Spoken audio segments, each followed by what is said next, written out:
Big up the URT. We are the URT. Welcome to the URT. What's at ours? Big up Bombay. Big up to everybody. Love, light. Welcome to the show. Tonight convinced me that we have the worst attack in Manchester United history.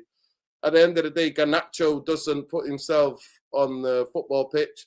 Onana doesn't put himself on the football pitch. The club and the coach pick these players. But yeah, I think it was a fair 2-2. Obviously, losing a goal in the last seconds of the game. I mean, talk about Bruno Fernandes. Talk about knowledge. Talk about Zirkzee. All they both of them had to do was go to the corner. 60 seconds later, the whistle goes. But instead, they try to play a combination 1-2 with each other to try to get a third goal. What the F are they doing? What are they doing? When Zirkzee picked up the ball in the halfway line, there was about 90 seconds left. And him and Bruno tried to play some combination. I just don't get it.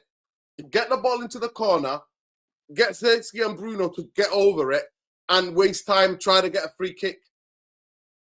The ball goes down the other end, we don't clear it, and the defense is shit. They already know Onana palms out everything, so you have to be ready. How many goals have we conceded this season where Onana parries the out into danger? So why are they not, our defense, not switched on to get there first and clear the ball? Why they're not doing it? I just don't get it. But it is what it is. I thought 2-0 was the fair result. I thought they had chances. I thought at times in the game they opened us up and they just couldn't finish.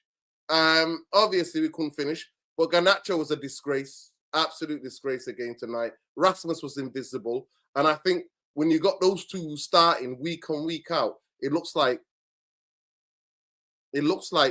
they're better off the bench, those two. People have to start other than those two. Bombay, come in, give me your 2 pence. Yes, people, good evening. Yes, brother. I see it a slightly bit different, bro. I know you're aggrieved. I wanted to go for a third goal. I thought it was there to be. They were there to be clipped. They're better than Sociedad. Yeah, I'll give you that. They're a decent side. We should be winning that game 3-0, bro. I watched that game properly, Nuruddin. 2 shit goals. 2 dog goals. How many opportunities does Garnacho need to have men over on the break to just get a decision? Make a right decision. I'm sorry, bro. Tonight, I'm not faulting the manager. I'm not faulting the team. I'm not faulting the performance.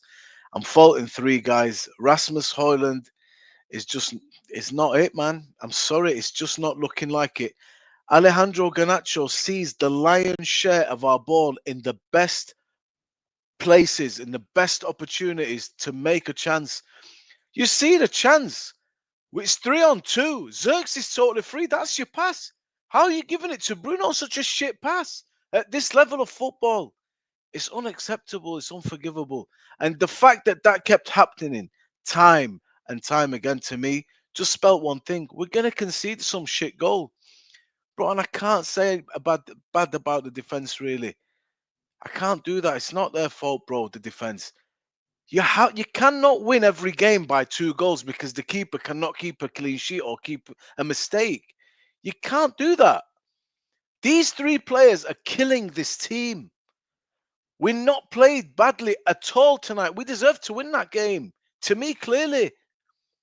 But you cannot play like this every week. We're talking either about Garnacho, Rasmus, or Onana. That is what's not sustainable at this level of football. That is, to me, just doing my head in now. These 3 guys, I'm at the point today where usually objective now, but I'm seething, man. Just get rid of these guys, man. Garnacho is not going to be the next Hazard, people. Don't worry. Calm down. Don't have FOMO, fear of missing out. There's nothing to miss out on. It's 3 years he's been playing football. He's not a kid anymore. He's experienced. He's still a donkey. The amount of shit football tonight from him, bad decisions, poor touches, everything about the way he plays football is wrong. At this level in the competition, at this stage, you can't afford that. Rasmus is useless. Rasmus is just this. He's not actually this bad. Confidence is completely obliterated. That's it, gone. And Onana, bro, since the day he arrived there, that's one thing you called absolute. They don't trust him anymore. They don't trust. He's killing the defense. He's killing the team. These three people tonight are what I'm homing in on. Performance for me, we had the press on really well. They're a much better side than we've previously faced. They managed to get out of the press. We had people back in numbers. We broke really well. We progressed the ball quickly. Many opportunities to materialize, make a good chance, all being squandered by Garnacho. All of it by Garnacho. You can't continue this way, bro. So today I'm gutted. That's a 3-0 victory game to me, what I'm watching. Take the two shit goals out. If Fing is playing today, bro, Diallo, you're scoring at least one more goal, Nuruddin. At least one more goal with the shit that Garnacho had over. But they're killing us. And we walk away 2-2 now. They come to Old Trafford. I'm still hopeful and confident that we will win the game. But now they've definitely got something to play for. It changes everything, that shit goal. So I can't blame Amorim tonight, bro. I can't look at the team and say they didn't play well or deserved it. But what do you do when you've got three guys just playing against you? That is literally what they're doing. So, bro, that's how I feel tonight, man. That's me just emptying out what I've been building for a long time, especially with Garnacho and Onana, man. Especially those two. So there you go. That's how I feel about that game, man. These three equal just shitness. That's what they done. Them three guys equal to me, bro.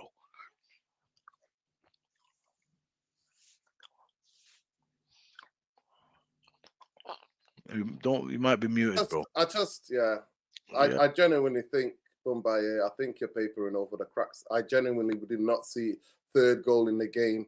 There's 90 seconds left.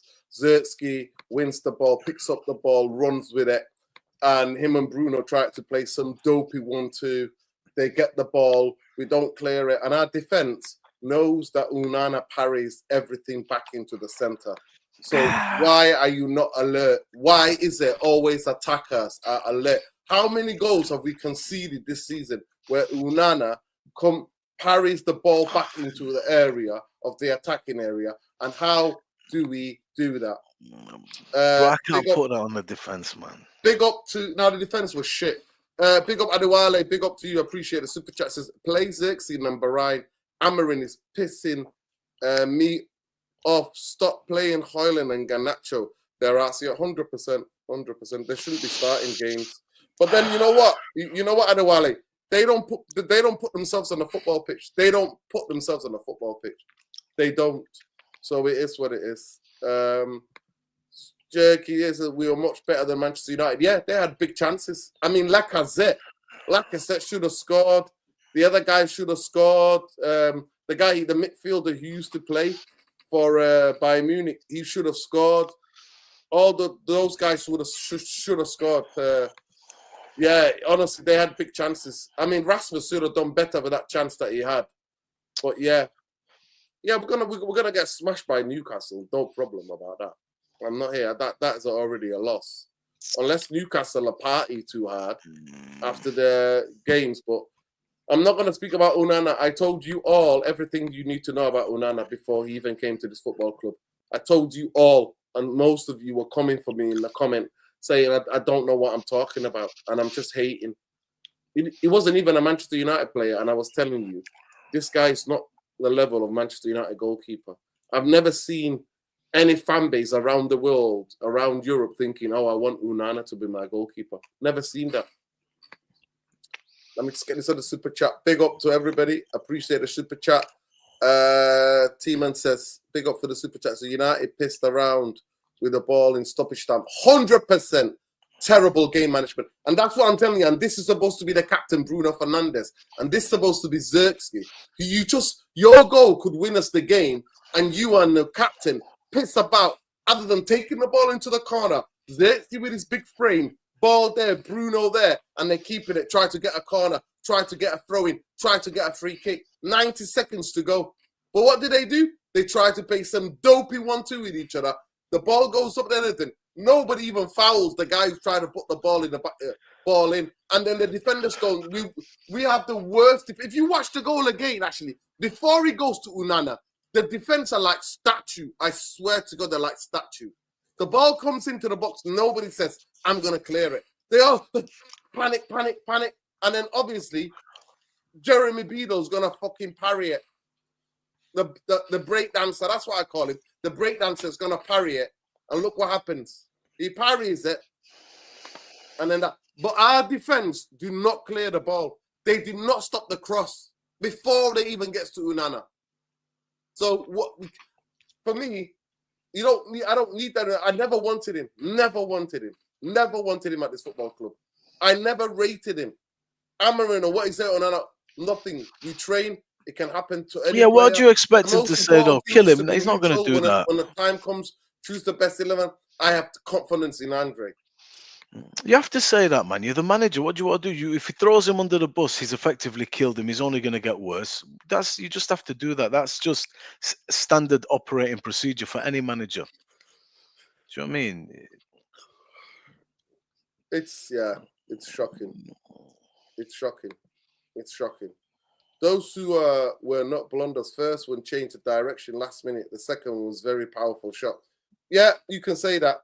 But for me, I blame Zertsky and Bruno for not wasting at least 40 seconds of that. Taking the ball into a corner. You're winning 2-1 away. You've just scored. They have 5 minutes extra time given. You've got 90 seconds to try to waste. Get a free kick. Go on, get a corner, get a throw-in. Get the team in shape, organized. We don't do it. We do not do it. The ball comes into box. Defenders are panicking. We're 6 and 7s. We're panicking. Yeah, big up. Big up to Khalees Remedy last year. Yeah, I'll find them. Big up to you, bro. Amorim saying here, whether we'll consider changing goal role, we'll have to continue to do the same things, training, seeing the game, trying to choose the best 11 in every match. Paul Scholes here says, Manchester United, a long way off the Champions League. There's a lot of money to be spent before they're at that level. There's no money, mate. The people who own the football club are broke. Yaro, he's really good. He's really confident. He's improving his physicality. We're seeing that all at work. We're seeing all the work that all the staff are doing with him. He feels at home in our club. Yeah.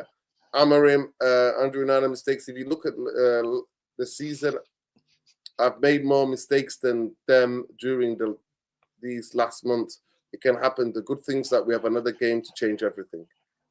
A big up to Khalees Ramadine Lassie, Chief Editor, United Real Therapy. Please make sure you go and follow him at Khalees Ramadine Lassie on X. He's the expert on X. Everything that's going on from world politics to everything. Please like the video, subscribe to the channel. And those of you who are not subscribed to the channel, Joshua Sekski game by numbers. Lyon 27 minutes play, 12 touches, 8 passes completed, 2 shots, 1 shot on target, 1 goal. Yeah, it is what it is. Ruben Amorim asked about Andrew Onana. It's important to think about the next game when the game mistake, the whole team has the mistake. Yeah. The defense. I blame the defense. I don't just blame Onana. The defense. I blame the defense. Ruben Amorim, we're really disappointed. We should have taken 1 goal advantage, but we have our next game at Old Trafford and we'll try to win there. Lenny Euro here celebrating his first Manchester United. We wanted to win. No time for celebration. Lenny Euro, we need to give everything at Old Trafford. Yeah. Big up to it. Big up to you, Lenny Euro. Game by numbers, Lyon. 100% tackles, 193 pass accuracy, 54 passes attempted, 50 passes completed, 3 shots, 1 interception, 1 block, 1 goal. Yeah. Like I said to you, when he got injured last time, I was absolutely devastated. But yeah, he's a brilliant player. Big up to Irfan. I'm not seeing you for a while, Irfan. I remember when you said Onana will continue with the blunders in the season and I would just use Ballantyre, not Onana. Yeah, you did say that. I remember. Good goalkeepers make mistakes, but certain goalkeepers I never rate anyway. And I never rated Onana. Never.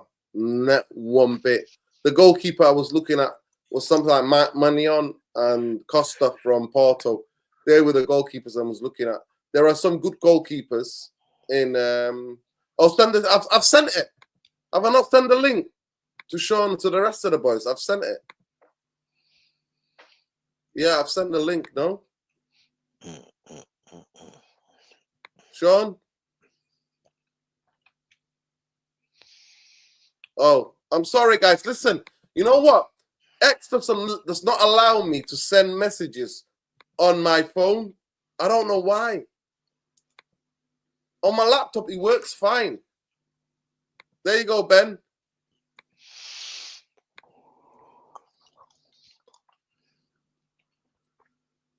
It's crazy. Crazy.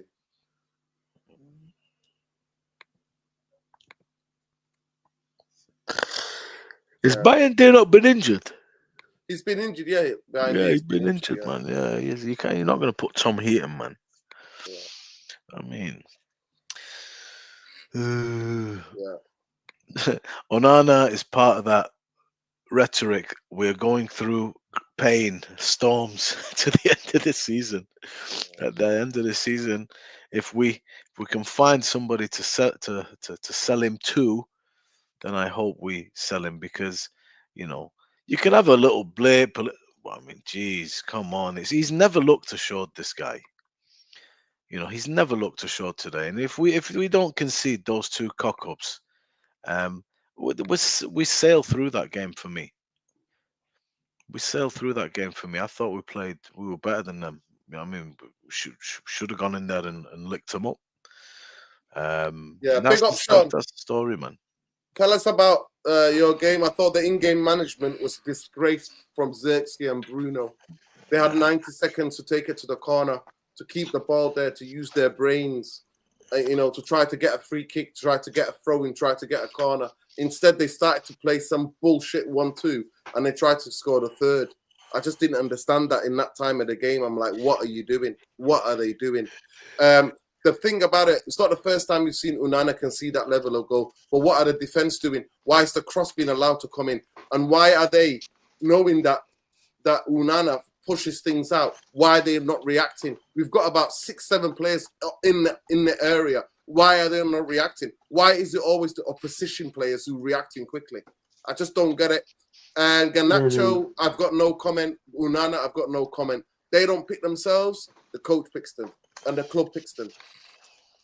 Far be it from me to get in the way of anybody's agenda. But I want my face to be out there when I say this. I personally am done with Onana.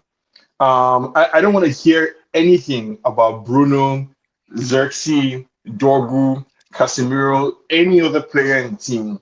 This points today is entirely on Onana. Like, he's the worst goalkeeper I have ever seen for United. That, as in I am about 33 years old. I've been watching football for maybe 25 ish years of that. In my lifetime watching Man United, I have never seen a worse goalkeeper than Onana.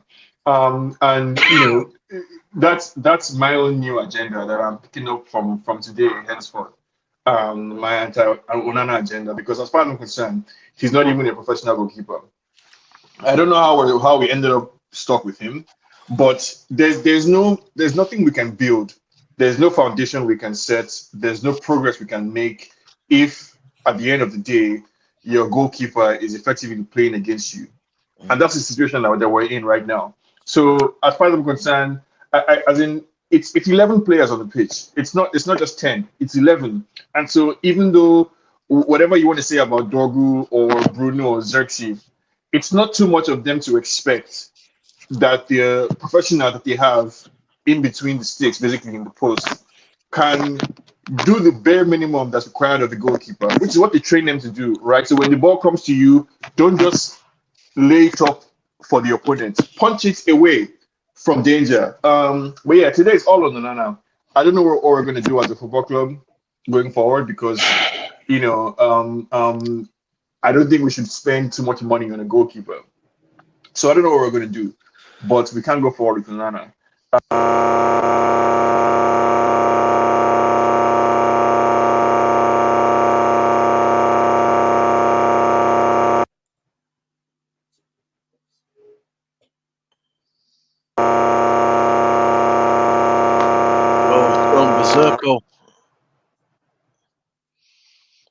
Hello? You're muted, Nuruddin. What happened there? There's some horrible noise. Can you hear that, Bombay? Yeah, big time. Right. Mm. Let me just add somebody in. I don't know what that was from, but go ahead, Sean.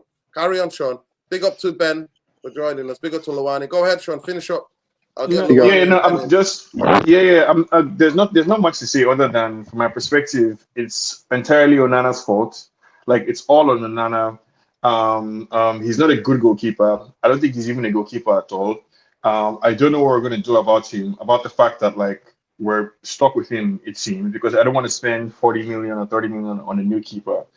This summer we have other priorities, but at the same time, like we cannot build confidence, we cannot build momentum, we cannot achieve anything if our goalkeeper is playing against us. So yeah, I don't know what we're going to do, honestly.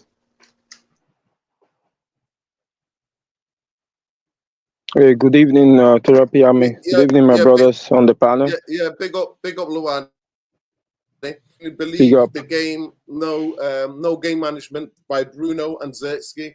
90 seconds to go in the clock when Zertsky picks up the ball in our 40 yards from our own goal, and then he runs all the way through to midfield, carries the ball well, plays it out wide, and then him and Bruno try to play some sort of one to try to get a third goal when it didn't seem like it was from a crazy angle that what they were doing was not going to come off. Other than try to get a corner, other than try to get a throw in, other than try to get a free kick, other than trying to waste that 90 seconds down, and then the ball comes all the way across. It goes all the way on the right hand side. Nobody stops the cross. The cross comes in. Nobody clears the cross, and then we already know Onana spills everything into danger.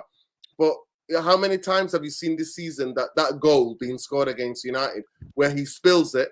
They already should anticipate what the goalkeeper's doing, and then nobody reacts. 7 or 8 players are in the box, and none of them react.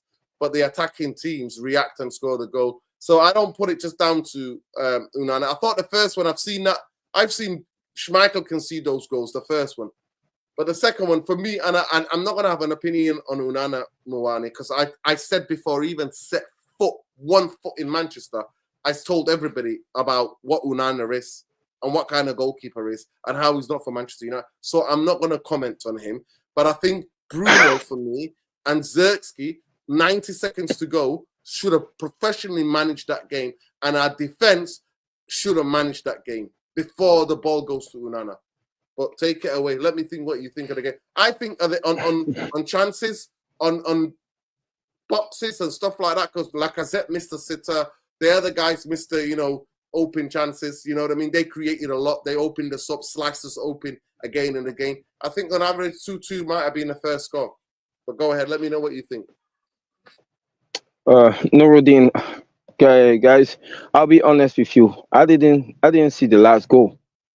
So, like at the almost at the end Lucky of the you. game, I was like, okay, this game is ending in 2-1. Let me go get some water and come back because I might be on stream. So I came here, sit down, and watch Nuruddin talk about how Onana, the defense, all know that Onana was gonna parry the ball back into traffic. And I'm asking myself, what just happened? So I went back and Europa League, and I saw 2-2. I'm like, wow. Yep, you can make this up. This is who we are. Um, Overall, I think 2-2 is a fair result. I was getting ready to come here today to defend Onana because of the little skirmish of word he have with Nemanja Matic. But unfortunately, after watching this, I'm just speechless. I can't defend that. Um, there is something fundamentally wrong with his goalkeeper mechanic. When he dives, it's almost like he doesn't dive. It's almost like he falls. He doesn't cover the distance when he dive. He just fall. It's like he trip and he fall. And unfortunately, there's nothing you can do about that in terms of goalkeeper at this age, at this level. We can continue like that. He's costing us points. He might as well have cost us this tie actually. But overall, I think it's a fair result because they open us up, like Nuruddin said. They open us up. They didn't have the pace to break on us in transition. So every time they put together a little sequence of passes, they were in. And if Lacazette and Tolisso have their shooting boots on, they were as bad in the final third as we are. Now, my issue that I have, um, when we say that we're gonna look at the game like today and not criticize the coach, but when you look at personnel like Garnacho who are performing like this, consistently bad, consistently selfish, week in, week out, game out, you have to look at the coach. He is responsible for the selection of the team. He cannot keep doing this. When you look at Rasmus, any person watch the game, our last game that we play over the weekend, and still think Erasmus should have started the game today. But he started, and that's also on Amorim. Xerxes give us more than Rasmus, but it still puzzles me why he's not starting game. I thought Yeah, but we Luani, wanted to go in the way of meritocracy. yeah, but I'm Luani, not saying all of that. Xerxes is what we need. Yeah, but Luani, Hold it there, isn't all Sean. of Sean, that? hold it there. Sean, hold it there. Hold it there. Make the notes. I want to get Ben in. Ben, your instant reaction to that game. I stand by that. No professional management from Zirkzee and Bruno. 90 seconds on the clock. Watch it again. 90 seconds on the clock. They've got a chance to carry the ball into the corner flag, stand on it, maybe get a throw in, get a corner, get a free kick, hold the ball there, and release the pressure. Instead, the ball gets crossed. We don't clear it the first time. Then we don't stop the cross. We know Onana parries everything into danger. 6 players are in close proximity, and they don't move. Why is it always the attacker that gets the and gets the equalizer? On the game, I thought 2-2 a draw was fair, but I thought the Zirkzee goal was a fantastic goal. Brilliant ball by Bruno. Brilliant header, deserved header from Zirkzee. I talked about in the preview the other night. I said they're horrendous in the air. I told everybody, go and watch the preview again. I said they are terrible in the air. They can't crosses. They can't deal with crosses in the air. Corners, set pieces, they can't deal with it. But go on, give me your 2 pence. We'll come back to you, Luani, and everybody else. Go ahead. Yes, first of all, big up everyone, big up the chat. Big up, Ben. I'm just lost of words, mate. Like I really am. I actually I didn't even like rage when the first two, like obviously the 2 goals they scored. I didn't even rage. I was actually just laughing at the end because, you're a goalkeeper, and the first thing you gotta do if you want to be a professional keeper is to have solid hands. Like if you can actually catch a fucking ball. This guy can't catch shit. He can't catch shit at all. And I know obviously a lot of people will say, look here, Peter Schmeichel's, like I know the first goal, there's a lot of keepers, professional keepers that, have missed that before. But if you look back before the goal, look at his positioning of the free kick. It's fucking embarrassing. He was way over to the left, more to like towards the where the wall was than he was over to the post where it actually went in. He was actually over there to the left, and I was like saying, I actually said I was getting really worried before they took the free kick. It's like why is Onana like so far to the left towards the wall than he is to the right? Surely if the wall's there to protect that side of the goal, surely he should be on the other side because that's the side that's free. But he didn't. And this is what I'm saying. Like the guy has no fucking brain. I can't believe he's a fucking professional keeper. I never wanted him at all at United. This guy's cost us so much. And you know what? I don't even blame Onana, like at the end of the day, because it's not really him to blame. And anyone could say Inos, because Inos weren't actually in at the time when they got Onana. It was actually fucking vultures and fucking John Murta. They're the ones that brought Onana in. So fucking shame on them. I'm thank fuck they're gone out of this club for good. And at the end of the day, Matic was right. I always liked Matic at Man United, and at the end of the day, statistically, he is the worst keeper I've ever fucking witnessed in football. And out of all the clubs I've ever seen, he's the worst, and he's worse than Bravo, worse than anyone I've ever seen on a fucking football pitch. I don't think Euro deserved that tonight. I thought Euro's goal was absolutely outstanding. The way the technique, how he actually, controlled the header when it was actually going out. So it was going out towards the other side of the post, and then Euro just jumped up, and the technicality of his header was just outstanding. And like I said, Xerxes' goal was really, really good. Well done from Bruno. Obviously the assist again. But it's just the same shit, Northern. Like our attack is shit. Luani said it again about Garnacho. Garnacho is just he's just a waste of space. Asmus Hojlund. Well, he doesn't put himself on the football pitch. The club and the coach pick him. Yes, facts. Game by game, Yep. and he keeps and I think he actually has a bigger impact when he comes on in the game. Yeah. But he keeps starting. Exactly. And gets started. And he's doing the same things, no learning. I think, what are you doing in between games? Is somebody not showing him how to make the right decision in between those, the bit of training that they're doing? Let me just get a super chat.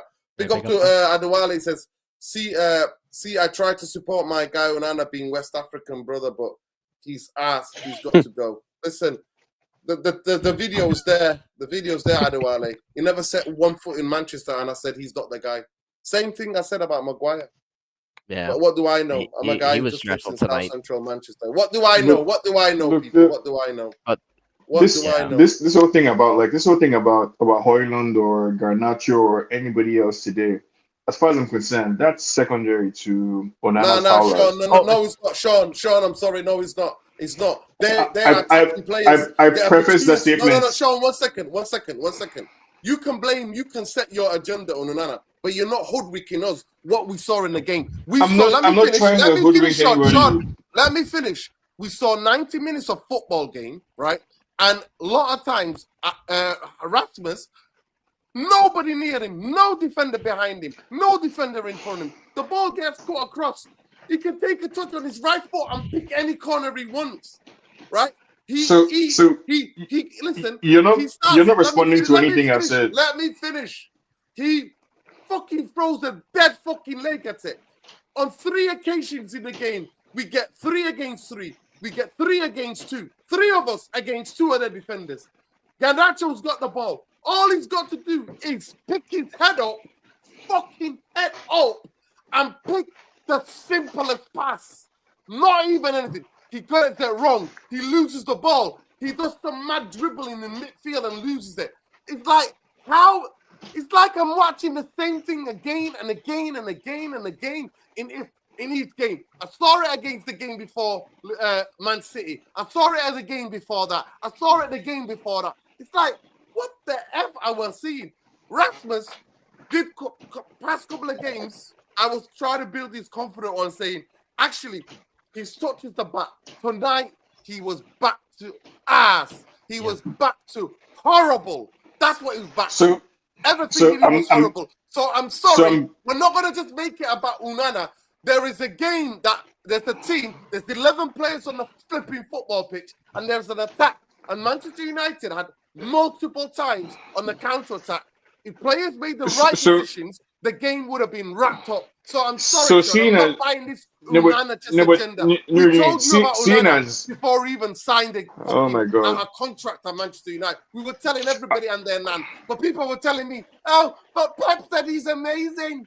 Pep, fuck Pep, and fuck you, you fucking pricks.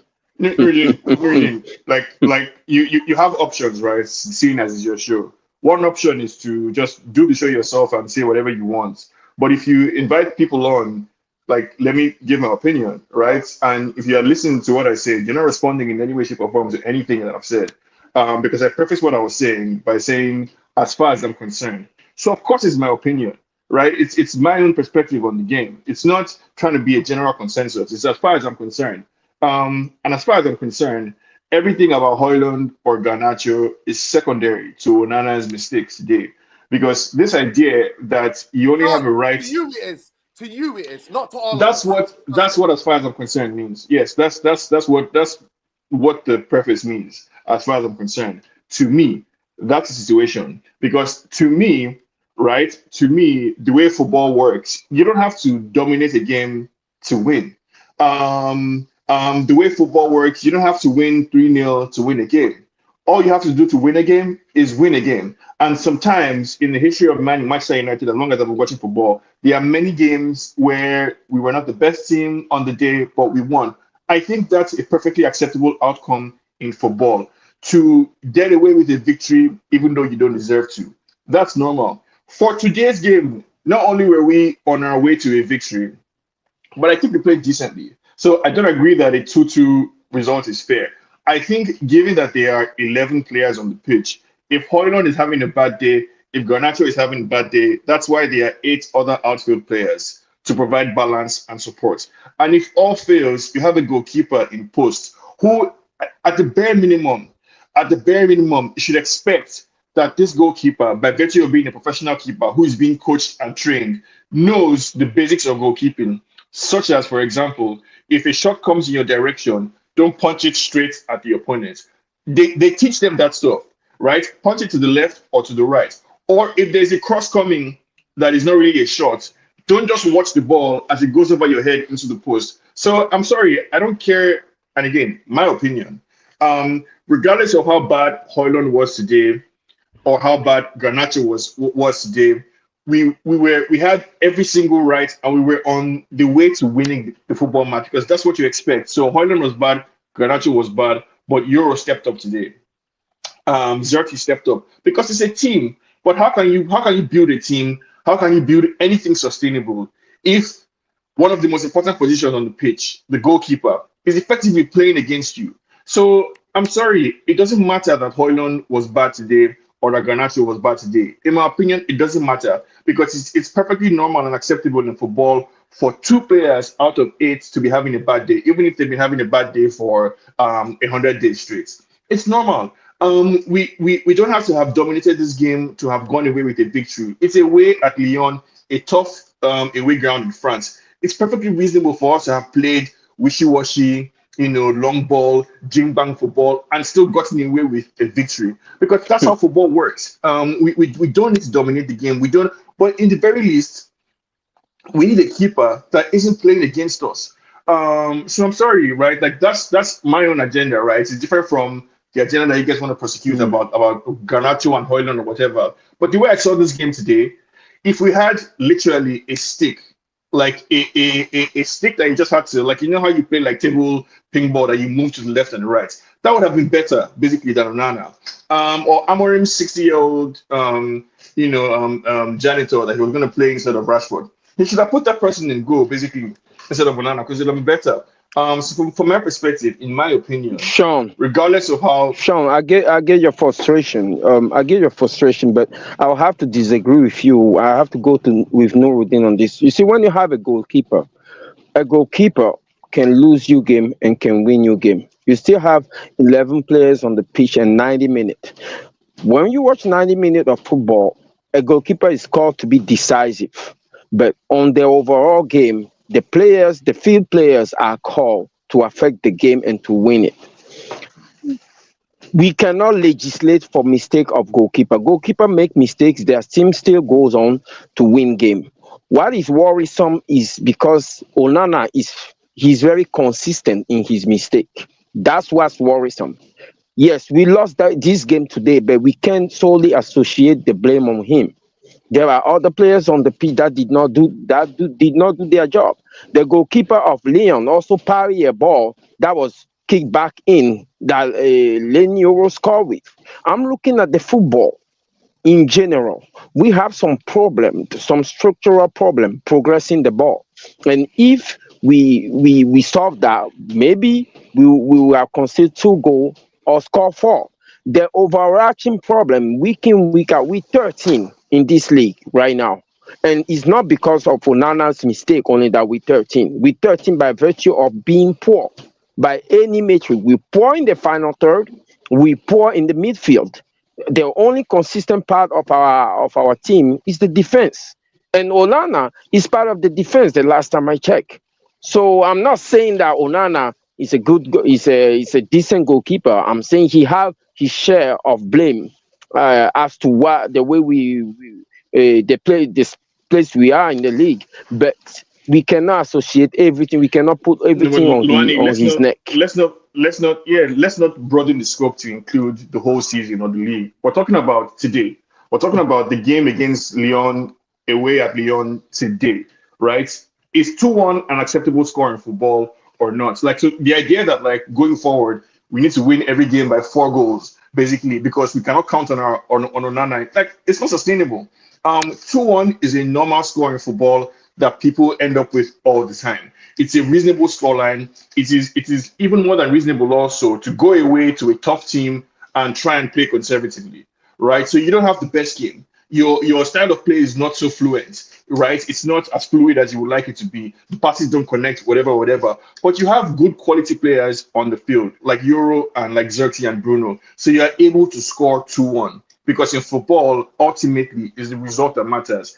And you're leading with your 2-1, you're managing with your poor midfield, your poor attack, you're managing with your poor understanding of Amorim system. You're trying to build slowly. How can you build, Luani, and to the rest of the panel? How can you build anything? So any improvement that we want to make, any new player that we want to buy, like, how can you build anything at all sustainably if you cannot count on the goalkeeper? Because it's not today, right? If you want to broaden the scope, Onana is single-handedly responsible for us going out of the Champions League. We conceded 3 goals, 3 in a game that like, yeah. I mean, Ben, Boomer, yes, feel free to jump in here, It's but frustration. Confidence is not something. Confidence is not something that is a one-way traffic. It's reciprocal. The same way we talk about the goalkeeper, a bad goalkeeper can affect his team as a whole, especially his defense. Bad strikers can also affect a goalkeeper's mentality because he knows we don't have anybody up front to score goals. Our strikers are bad. Our final third play is bad. He affects him and the small goal we psychologically as managed to well. score, the small that we managed, yes, we cannot score goals, but the one we managed to score, our goalkeeper is making sure it doesn't count. Okay, so we can't score. We have problem with scoring. We managed to score 2 goals today, and our goalkeeper single-handedly is making sure those goals don't count. I mean, yeah. Look, I think Sean, and there are people in the comments that put this down today to Onana. I don't think that's totally unreasonable. But I think the difference of opinion is people are saying it's not just Onana because Hojlund was a passenger again and Garnacho's indecision effectively hurt us too. I mean, ultimately, So in other words, we should have won 4-0. Like, what's the implication of that argument that Garnacho and Hojlund were bad? So in other words, 2-1 is not enough. We should have won 4-1, right? no, And that's the no, only way we can survive, by scoring 4 goals every game. no. I think when Oh, the problem is we when could have lost you by have 4-2 because Tolisso and Lacazette also missed some goal. It's just yeah, football. I think, look, lads, when Manchester United play, we talk a lot about we can't go a goal down. It's a different proposition. When you go a goal down to a goalkeeping mistake, it's a little bit worse. But the boys get themselves back into the game. They get ahead, and then we concede another very poor goal from a goalkeeping mistake. So in that sense, you could say, yeah, Onana is a problem. When you have a goalkeeper that is being talked about on a weekly basis by the panel, it's very difficult for you as a defender um, to trust the keeper. So there was a moment where Onana screams, and Maguire still kicks it out. So Onana, man, forget just today. Today he's man of the match for the fact that we walk away with a draw, I think. But I bring into that, um, you know what, up top guys, Garnacho sees a lot of the ball, and he's so wasteful. And we should have scored. We should have had another goal. We should have had a couple of good more chances. And as the game progresses, man, if you bury it, it's 3-0. Effectively, it's over. I think that's what we tried to do. Bury the game. It didn't work out. We can see the second goal. So we're here discussing whose fault is it. I think ultimately there's 3 guys that stick out. And I've got a solution for the team anyway. If I was Amorim, I would just ask Garnacho, Onana, and Hojlund to step out the dressing room, and I'd just threaten everybody and say, if you don't start performing, I'm going to start playing these guys, or I'm going to bring them on. So you better sort your shit out. But these 3 guys Most weeks here, if you go back and watch all your shows, you're talking about at least one, if not two, of these players on a weekly basis. We have a problem. The reason people need to realize why Hojlund is being played and why Onana has been played and Garnacho is being played is twofold. One, you cannot completely ostracize these players. You'll kill their confidence. You have to give them some minutes. Hojlund's played Fact. nowhere near what he's been playing under Eric Ten Hag or previously when Amorim came in. He hasn't. He's been dropped for loads of games. The reason Garnacho plays, who do you actually have that is a willing runner into the channel as a proper outlet as soon as we want to transition quickly from deep? It's always Garnacho. You used to have Ahmad. You could say you had Rashford or Anthony. You've seen it sometimes. You don't have them anymore. You can't trust Bruno's not going to be able to do that for you. Xerxes not going to be able to do that for you. He's the willing runner. And that's why he gets into the positions where we're trying to get men over, but his end product is dreadful. Yeah. And when you play Hojlund, sometimes in the game it's about occupying space. Xerxes is not a natural striker. I don't see it. He's a guy that's behind the striker in those 10 positions. He's wonderful. He brings it down, brings others into play, but sometimes you need somebody to naturally occupy the striker space. You just need it so that they can't push up. So that you give them something to think about. You've seen these quite a few games this year. You watched Paris Saint-Germain against Liverpool. Yeah, they got the win, but there was moments in that game where Liverpool were entirely comfortable because there's no occupancy of the centre backs. It's very relaxed. You can do a low block. There's nothing there. That's why you play Hojlund, and to try and give him some minutes to find that confidence. He's dreadful. He's awful. But Onana's awful. I don't expect Amorim to come out and absolutely nail him while he's down. No. Yeah, it's shocking tonight. You can't. You have to take it on the chin as a manager. You're in public here, and you have to back your players. Because then who you're going to put in? Bayindir's injured. You're not putting Heaton in. He's the number one. He's the guy that costs 55 million. And if he's the guy you want to sell, you've got to showcase him, hoping that he's going to do something. We tried I this don't shit know. with, Sancho went to Chelsea. Many people said, oh, he's going to kill it. Chelsea are going to pay us 5 million so they don't have the obligation to buy. That's how wonderful he's been there. We sent him to showcase himself in the hope of selling him. Anthony's doing it, but you have to give these players minutes. You I don't know, cannot Gumanye. ostracize them. Do you Why know what I can't I'm mean? not Heaton gonna play? listen. I just say this thing for me. Yeah. I'm not gonna talk about Onana because you know my thing, and plenty of you guys have come here and defended him. So now, when it suits you to have a go at him and make it agenda, I'm No, not here. no, I think you're wrong in saying that, bro. No. You guys, some of you guys have defended him. I'm No, telling I you, some think of you guys have I defended think him. it's wrong for you Some of to you say guys that have defended him. Some because of you guys have defended him, and I didn't want him. you I did have not to want him be anywhere near Manchester United. Nuruddin. Let me just finish the point. You can come back in. He should Make be a note. criticized, bro. You should come on. I'm not here for that because I don't. To me, when I've already made up my mind, this guy should not be a Manchester United. I can't come out and have a go at him. Yeah, The but you've point had is that you've come out and said he's played well though. The point that I before. want to talk about and ask you guys, the question is simple tonight. Is this the worst Manchester United attack in your lifetimes? That's the question I want to ask. And It's that's up the answer there. that I'm interested in. It's- What it's- I'm it's- interested yeah, in is that it's up whatever there. you think no, It's up can you there. break it down why you think it's not? If you think yes, can you break it down why you think it is? And to go to you, Ben. Go ahead, Ben. Yeah, it is. It is the worst attack, 100%. And anyone that says no, I love to hear why. But first things first. I mean, at the end of the day, like just to finish on the very quickly on Onana situation. You know, we sold a young up up and coming keeper that he went to. I think he went to the Bundesliga. Kovar. Leverkusen. Kovar. Yeah, So Leverkusen. we wouldn't have this debate about Onana. Like, obviously Onana's here, but imagine if we didn't sell Kovar. Like the reason why he has to start Onana over Bayindir. I know Can Bayindir you is not just much preface better. that, Ben? Say that highly rated youngster. Yeah, Go ahead. Kovar. Yeah. Yeah, I remember when United were in pre-season, and I said, and he played a couple of games for us, and I thought Kovar I instantly said, why does Ten Hag need to go out and get Onana or Diego Costa? We've got to keep her there. Kovar was outstanding in pre-season, outstanding, and we let him go. And that was under the Glazer ownership and under John Murtaugh and Richard Arnold. So why we got rid of him was the biggest red flag of like obviously goalkeepers wise of like of our history really, because he was an absolute gem. And apparently I've actually watched like 2 or 3 games when he's played for Leverkusen, and he's the exact same player.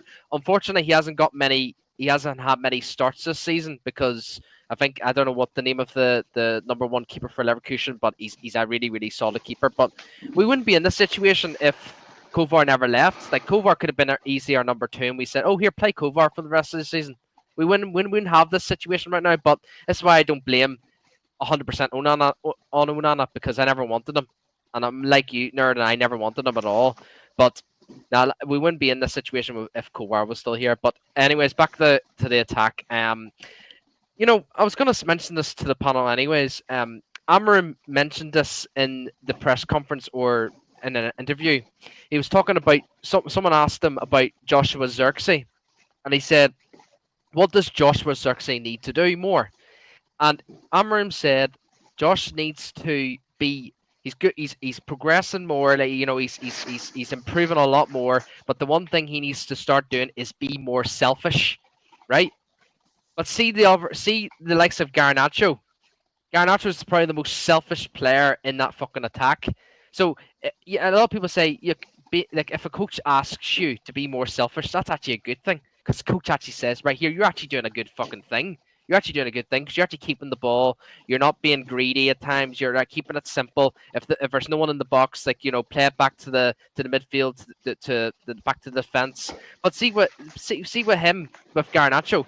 If Garnacho can just be like Xerxes and not be too selfish at times, because there were times where he actually wasn't, as selfish as he was, and in the end came back to this fucking, I could be, fucking prime, like he thinks he's fucking prime Ronaldo again. It's fucking embarrassing. Like, and I think the reason it is once he plays in that left 10, oh, what the fuck's that?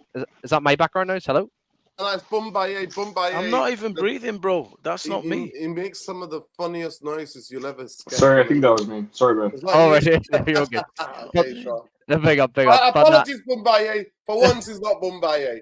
Heavy breather he is. Heavy breather. But that's a myth. But no, I just don't get it with Garnacho. Every time he plays in the left hand, he's like, honestly, he's like a different footballer. He's the most selfish attacker I've ever seen. But see, when he plays in the right, he can't cut in anymore on his weak foot, because that's his weak foot. He always like, okay, plays it back, or goes actually takes a player on and maybe whip a crossing and stuff. But I just think the issue is with this attack is, obviously they're all youngsters. So at the end of the day, they're at a toxic football club.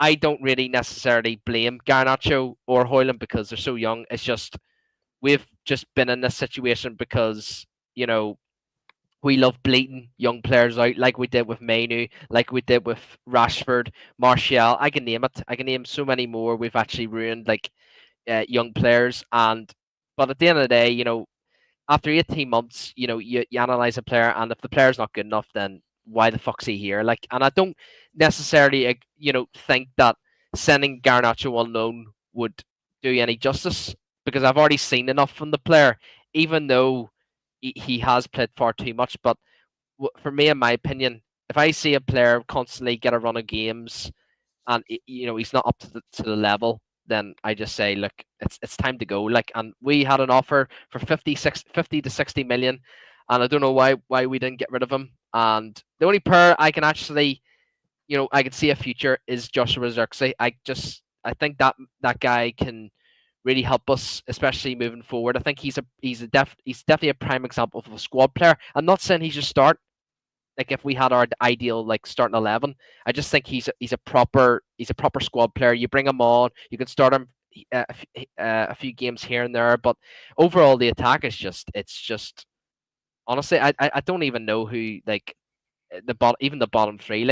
I think Ipswich have a better attack than us. You think of Liam Delap.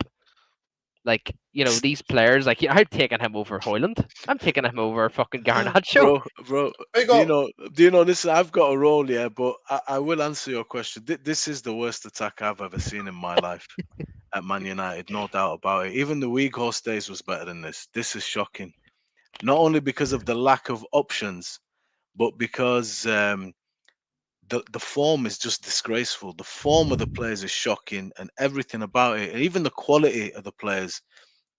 As Ben said, they're young, and so many facets contribute to this being the worst attack I've ever seen. And if we actually had good quality striker that was firing, and Ahmad instead of Garnacho, different game, man. Different game. But I'm going to leave it there, boys. Enjoy the rest of the show. Therapy Army, big up yourselves. Dino, big up Mbaye. Big yourself, up Habibi. Mumbai with his heavy breathing. What a early night. There you That's go. what Onana does to you, man. Big up my. It wasn't him that was. It was me that was breathing in reaction to what Ben was saying. Are you on about the And Ipswich? I'd have to yeah, run this no. back.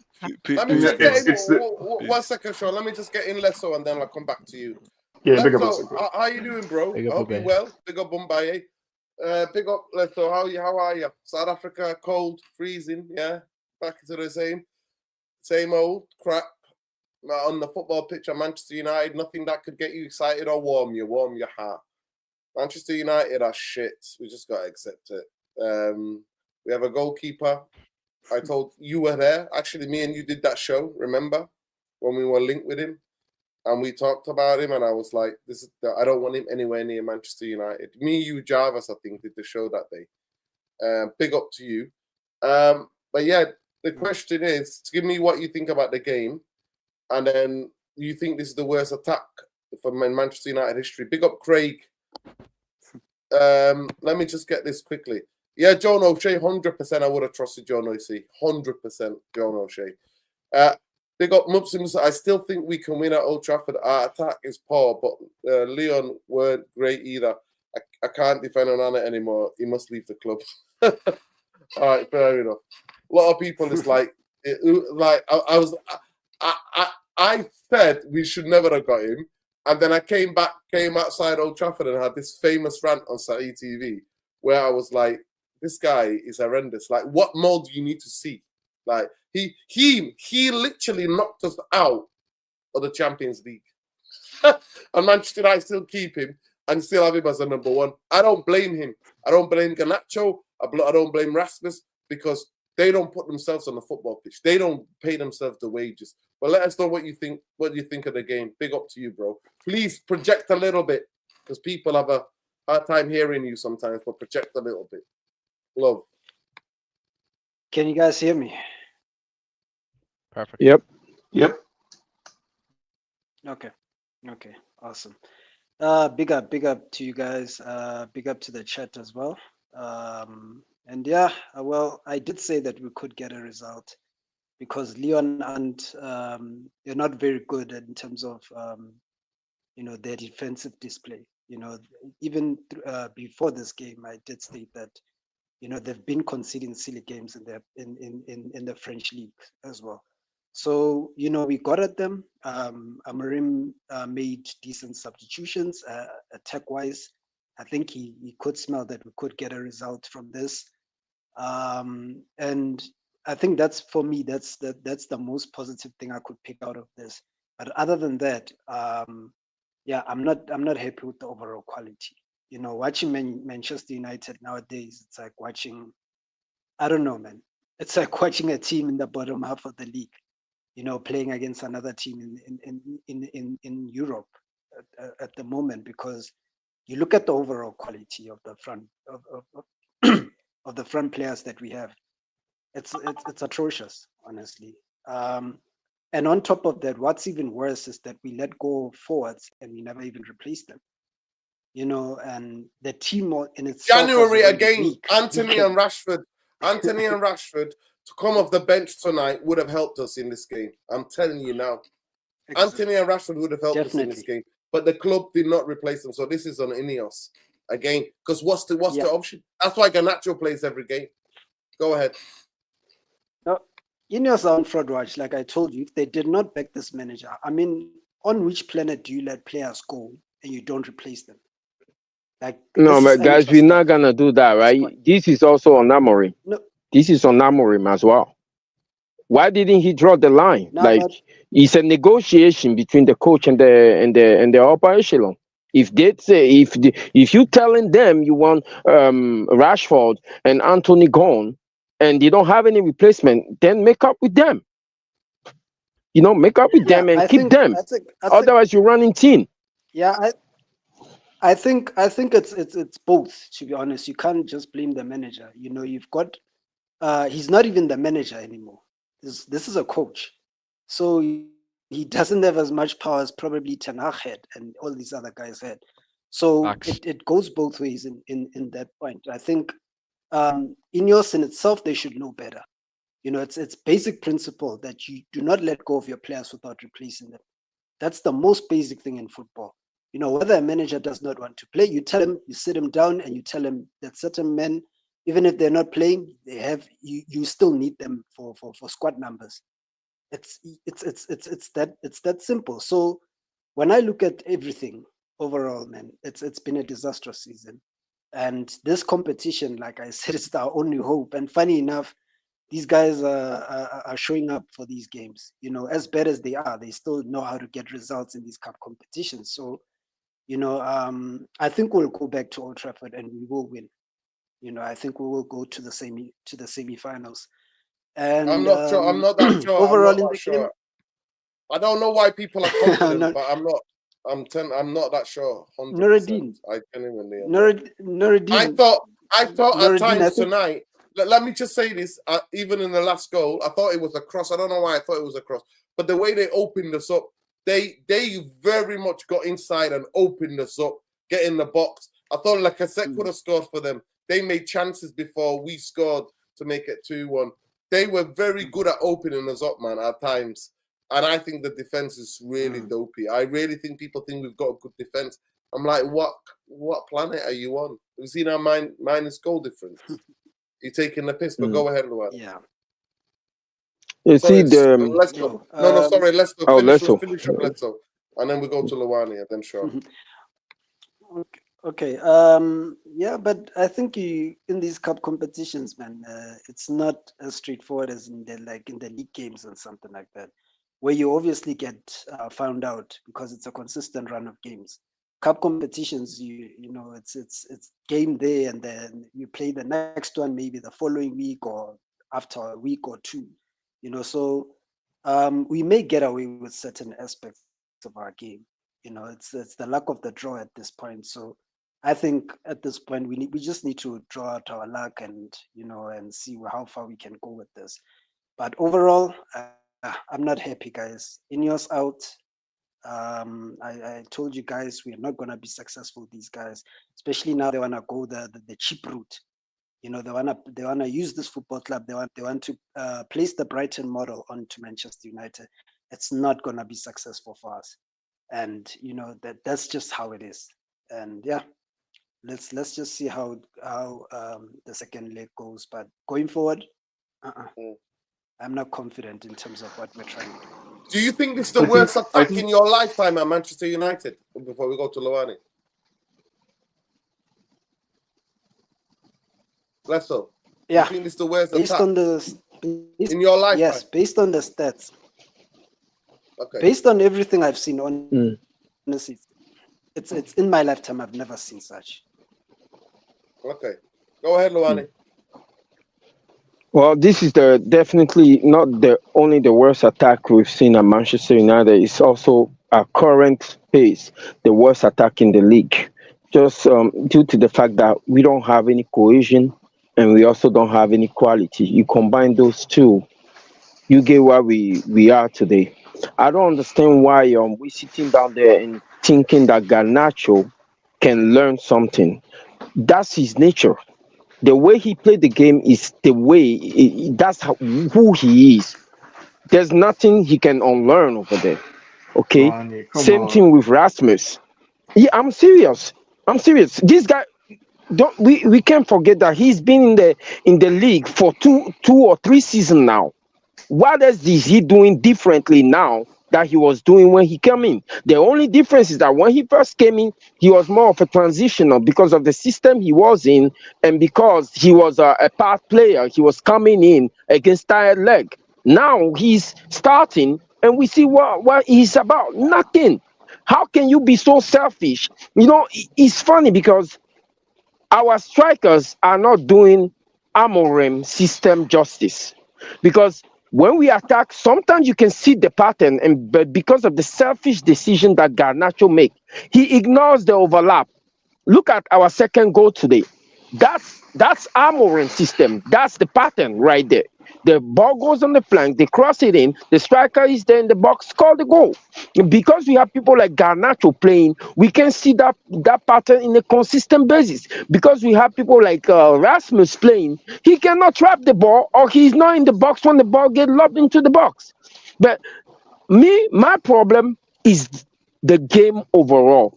Nuruddin was 100% right when he says Lyon was opening us up today away. When I was watching this game, it looked like we were playing a mid block, right? Mid block, 4-3-3. Sometimes it turned into a 5-3-2.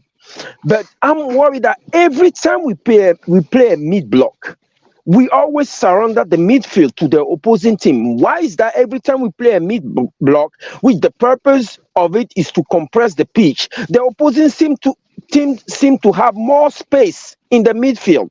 Lyon have a lot of space in the midfield today. They were able to move the ball around at ease. And if they had their shooting boots on, they were put far past us. And it will not, the scary part that it will not even be undeserved. That's what I'm worried about. Every time we move the line up a little bit, especially with Maguire, we leave a lot of space in the middle. And the opposition play through us all the time. Why? There's something wrong with that. For me, where I agree with the overarching Glazers stroke Ineos critique is that it's an abject failure of the last 12 to 15 years that we are relying on Garnacho and Hojlund in the attack. I'm not with you guys willing to completely cast these guys out. Garnacho is 20 years old, Hojlund is 22. The idea that, we can make a determination right now as to their potential, their abilities, the ceiling that they can reach as players is just not true, right? That's I just not how agree. football works. 100% agree. Um, But they should be on loan. They should be on loan. They should be playing no, somewhere, learning to play mistakes. They should be developed slowly with the clubs where they can develop. At this moment in time in Manchester United, they shouldn't be nowhere near the first team. If this man club was a proper football club, go ahead. I agree. And I agree that it's a failure, a systemic failure of Ineos and the Glazers and co. That's why, to me, the question of whether it's the worst attack in history, it just It's I mean, fundamentally a fact. It's a fact. Right now, Manchester United, in the past couple of seasons, they are being the worst attack in the history of Manchester. And actually, even when Ante was here and Rashford was here, they would have been the worst attack as well. Because I'm not just talking about this season; I'm talking about last season as well. We're horrendous. I understand. I understand why you say that. I understand the people who say that. I understand where they're getting at. For me personally, it's not a useful factor. Like it doesn't tell me anything. It doesn't provide me any kind of insights into the situation at United because we're talking about Garnacho and Hojlund in terms of the attack or Ahmad or any of these guys. People who, in a normal, well-functioning club shouldn't be the starters, right? Garnacho should be playing the role that he was playing 2 years ago, coming off the bench and providing excitement in the last 20 minutes of the game. That's what Garnacho is supposed to be doing still right now. But unfortunately, because the club is not run properly, he has to step into the limelight. So I don't blame Garnacho for not looking like the finished product. I don't blame Hoyland either. It's unfortunate that the way this club is, it would really affect their careers going forward. But yeah, the question of what's attacking history, it's not useful or interesting to me. But I think all this goes to show why, one, the system itself is important because from my perspective, the problem with our attack is only partly about the players. For me, it's also about the system. I think we spend too much time on the ball, trying to pass it between centre backs before he gets forward. So I see some problems with the attacking patterns of play themselves. I don't like how direct we seem sometimes. There's a lot of hopeful balls forward from Onana, from Bruno, from the defenders. I'm not a big 100%. Yeah, I mean, I don't mind that. I don't mind that kick and run system either. Me personally, I'm flexible to whatever style of play that you want to play. But it's that's not what Amorim has been trying to do, and it looks like an act of desperation on either the player's part or the manager's part. But all that being said, I think everything all goes to show why it's so important that we don't have literally an up in post. So if you say we have the worst attack in United's history, if you truly believe that, that's all the more reason why it's important that Onana don't sabotage the team. Because this worst attack in history managed to score 2 goals a day. We managed, we tried, like we against the run of play, despite Lyon carving us open, due to some brilliant work by Bruno and Xerxes, some great determination by Euro, we managed to score 2. And on top of that, our goalkeeper now goes and throws all of that away. I'm sorry, like that's why for me the Onana thing comes first. Because if we truly have the worst attack, as you say, then we should be managing. We should be managing whatever lead we get. We should just take it and run away with this. But when you manage to try and build something, you try and get every single time in the last 2 years when United has tried to build some momentum, it has always died at the hands of Onana. Like every single fucking time over the last 2 years, we try to build some. Imagine this script that played out between yesterday and today, where Nemanja Matic comes out and says, "Onana, you are the worst goalkeeper in United history," and Onana goes out of his way to prove the point. Basically, less than 24 hours later, this doesn't, it doesn't write itself. But yeah, the attack question, honestly, I give all these guys grace. Hojlund, Garnacho, Kobe Mainu, Ahmad, Xerxes, they all get grace in my books because, as far as I'm concerned, they are too young for the responsibility that has been given to them right now. And with a more stable system, with a more stable environment, they are likely to succeed. I cannot make any judgments about their talent or their skills or their potential because history is full of many footballers who were nowhere at age 20, but at age 25, they're in the top 10 best footballers in the world. Or some of them, did not blossom till age 30. So you can't really say we need more from our attackers. Garnacho should not be our starting number 10. We can all agree on that. But as far as I'm concerned, he should still stay at United. He should still continue to develop. I still think he has a lot of potential. It's just unfortunate that we're asking a lot of him for his age. No, Sean. No. The point is that we are regressing. A few years ago, we have Daniel James, and we all want Daniel James out of the club. Now we can conclusively say that Daniel James is better than Garnacho. He is as a footballer. He brings more to a team he brings more to an attack as a cohesive unit. Garnacho is not doing what he's doing by virtue of the fact that he's a bad footballer. He's doing what he's doing because he wants to do that. And there's nobody that's checking him. And that's what the problem is. Yes, no, but like that's what the problem is. We agree on that, right, Luani? We agree that if Garnacho has a bad game today, right, like he did, who can he look to in the dressing room for as an example of what success looks like? Garnacho has in his time the at United, the manager can come to him and say, listen, why did Amorim move him to the right in the first place? Because he wants to fix this problem. Because like us, he sees it in training, he sees it in the game, and he recognizes that there is a problem over there. To be fair, Amorim is looking for something specific from his number 10s. My understanding of what Amorim is trying to achieve is that he wants those number 10s to be able to do some direct running. He wants the number 10s to be the ones to provide running behind the opposition center back. So it makes sense that, I think going forward, so we're always going to see one pacey number 10 who's a bit more direct and another number 10 who's more of a playmaker. So if it's not Garnacho, it's going to be somebody with similar attributes who is going to be better on the ball. Go ahead, man. No, I think the issue is with Garnacho is the two number 10s in the system. They shouldn't be anywhere near out in the width, like in the wing. They shouldn't be. That's the importance of the wing backs. The wing backs have to like hold the width. I think the two number 10s have to like, and this is why we've been linked to like the likes of Cunha from Wolves. You know, Cunha's not. See, if Cunha's going to be playing that left 10, say for example, even though we probably won't get him, like he won't like do what Garnacho does and actually, you know, drifts over to the width, because that's going to make confusion with Dorgu and Garnacho. That's why you don't see any chemistry with Dorgu or Garnacho, because Dorgu's like, here, Garnacho, I'm the wing back here. So I'm meant to be taking the width, not you. You're meant to be the central. You're meant to be more centrally than me, because I'm the wing back. So that's why you don't see any chemistry between the two of them, because one obviously is meant to be in the central area, whereas the wing back's meant to be on the, you know, on the width.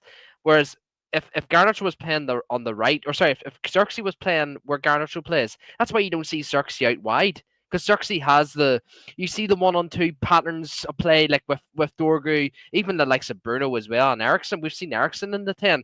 There's like wee small patterns of play when the likes of Dorgu's on the wing back, like, you know, I think this is one of the reasons why Garnacho actually is physically struggling in this system in the number 10, is because in the number 10 he's thinking, right, I need to be in the wing. No, if you want to think like that, then why don't you play in the wing back instead of Dorgu? But then yet again, you're then taking away Dorgu, which I think, yeah, he hasn't had a good game. Obviously, like he didn't have a good game at Nottingham Forest, but I actually think he's been a solid player, and I don't think he deserves to be dropped. But the only place I can actually see Garnacho play and is his best position is the wing back. He should not be in number 10. Your two number 10s, Sean. They shouldn't be, you know, direct, you know, like proper direct players. They should be creative. Both of them should be both creative, you know, individuals. You raise a good point, but it's feedback for Amorim, right? Because I think literally 3 weeks ago we were in a situation where Amorim was inverting the number 10s. He was asking the number 10s to go wide and inverting his wing backs, right? And now 3 weeks later we're trying something different. The wing backs are staying really wide, and the number 10s are, you know, also staying wide because Garnacho is running to the wing. So I think to an extent, like there's some Garnacho's natural instinct is to go wide. Like that's his natural instinct. He has only been a professional footballer, really. He has only had one full season of professional football. That's last season. You know, the first season, the previous season before that was his intro. You can't count him as professional football. So this is literally his second year of professional football. From my perspective, his biggest issue is decision making. Like he doesn't make good decisions. He gets into decent positions, but he passes when he should shoot, shoots when he should crosses. Like he gets into blind alleys and makes poor decisions. For me, it comes with the territory of being a 20-year-old. Again, I forgive him for having more responsibility on his shoulder than he should have, if not for the failures of Glazers and Inos. Yeah. I think, listen, I don't think we'll see much improvement from Garnacho, but I think you would see in a average way, like a basic way, should we say, like, even though that's still not good enough, but I still think he would be much better in the wing back than in the 10, because, you know, the two 10s you need to have lots of like some form of IQ, and that kid doesn't have any IQ at all. Like he just thinks he's he's Ronaldo and Mr. PR boy, so he is. But I don't blame him at all. Like at the end of the day, we just ruin young players. Like, you know, we just burn them out, and at the end of the day, you know, maybe Nerdin's right. We probably should have loaned him. Like if we couldn't sell him, we probably should have loaned him. But yet again, I think Luani made a good point as well. Like, you know, at the end of the day, it comes back to Amorim at the end of the day, because he's picking him, and you know it's damaging the kid because he's obviously no, he's picking him. He's picking him for a reason. Now he's picking him for a specific reason. Why? If you listen to Amorim carefully, he explains his reason, and that's what I'm trying to get at. He wants his number 10s to be very direct. So when he was criticizing Rashford, he said, I want more penetration. I want more running at defenders. He wants his number 10s to be direct in the way that Garnacho is doing. Garnacho gets the message up to a point. Where Garnacho falls short is that the quality is just not there. Like the quality on the ball, decision-making, all that stuff is poor. But I think Amorim's system, Garnacho to an extent fits what he's looking for from a number 10 because he was trying to play Rashford in that position. No, it Rashford did not doesn't. work out. I'm sorry, Sean. I totally disagree. That's I my really do. impression. Yeah, Oh. that's your. But I totally agree. Garnacho is nowhere near the number 10 that he should play. That should play. I don't- Nowhere near the guys- number 10s that play. If you watch the Amorim team at Sporting Lisbon, they are more like clever number 10s that play. You know, like to play combinations. He uses the wing backs because he had two wingers playing as the wing backs. They're the ones for them to go up and to go run with the ball and with the ball carriers. He used the number 10 actually to be able to play the cute passes, to combine. That's what they were. I mean, I don't know. Maybe he might change, so you might be right in English football to understand that actually wide guys with pace in English football might be best. So he might have fundamentally changed from everything that I've seen him for Sporting Lisbon. Those two number 10s are very cute kind of link players. They connect everything and they play in short spaces. Two things, right? First, he tried that at first. No, two right? things. He tried to do Two things. two cute number 10s. Two things. I promise you, Amorim himself, he doesn't even know what he wants. He went to invert his fullbacks, and then he inverted his tens. What does he want? He's been trying everything different since he came in. What I need to know is that in his system, he wants his number 10 to be cute. Does he understand that he doesn't have the profile of players to use to play that kind of system? If you take the quartet of Garnacho, Bruno, Ugarte, and Casemiro, none of them is a ball carrier. None of them is a cute ball player. Bruno dropped back and start lobbing ball up the top. Garnacho ran away from the ball. He cannot come to the ball and play a 1-2 pass. He ran away from the ball. The balance is off.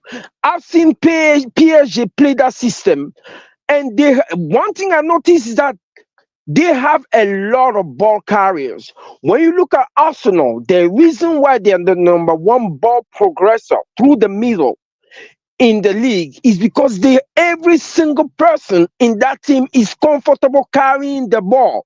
If you've been low block, you cannot break a low block with passes. You need somebody to carry the ball to commit the player so that the structure can fall apart. All we have is people who cannot carry the ball. Casemiro cannot carry the ball. Ugarte cannot. Bruno cannot. Garnacho cannot. And those are the 4 that are supposed to play in our midfield. I don't care who you invert, who stay out wide. We are not going to win any midfield battle this year. We're not going to win any midfield battle next year. We are too predictable as a football team. And Lyon shows it. They showed it today. They took the midfield away from us. They have better strikers. They win that game by 4-2 or 5-2, and we're having a different conversation. I don't know why we keep making excuses. We're making excuses for Amorim. We're making excuses for Garnacho. He's too young. Well, Lewis Kelly is not too young. Everybody bring in their account. When players are ready, they bring. Yeah, fine. Look. Luani.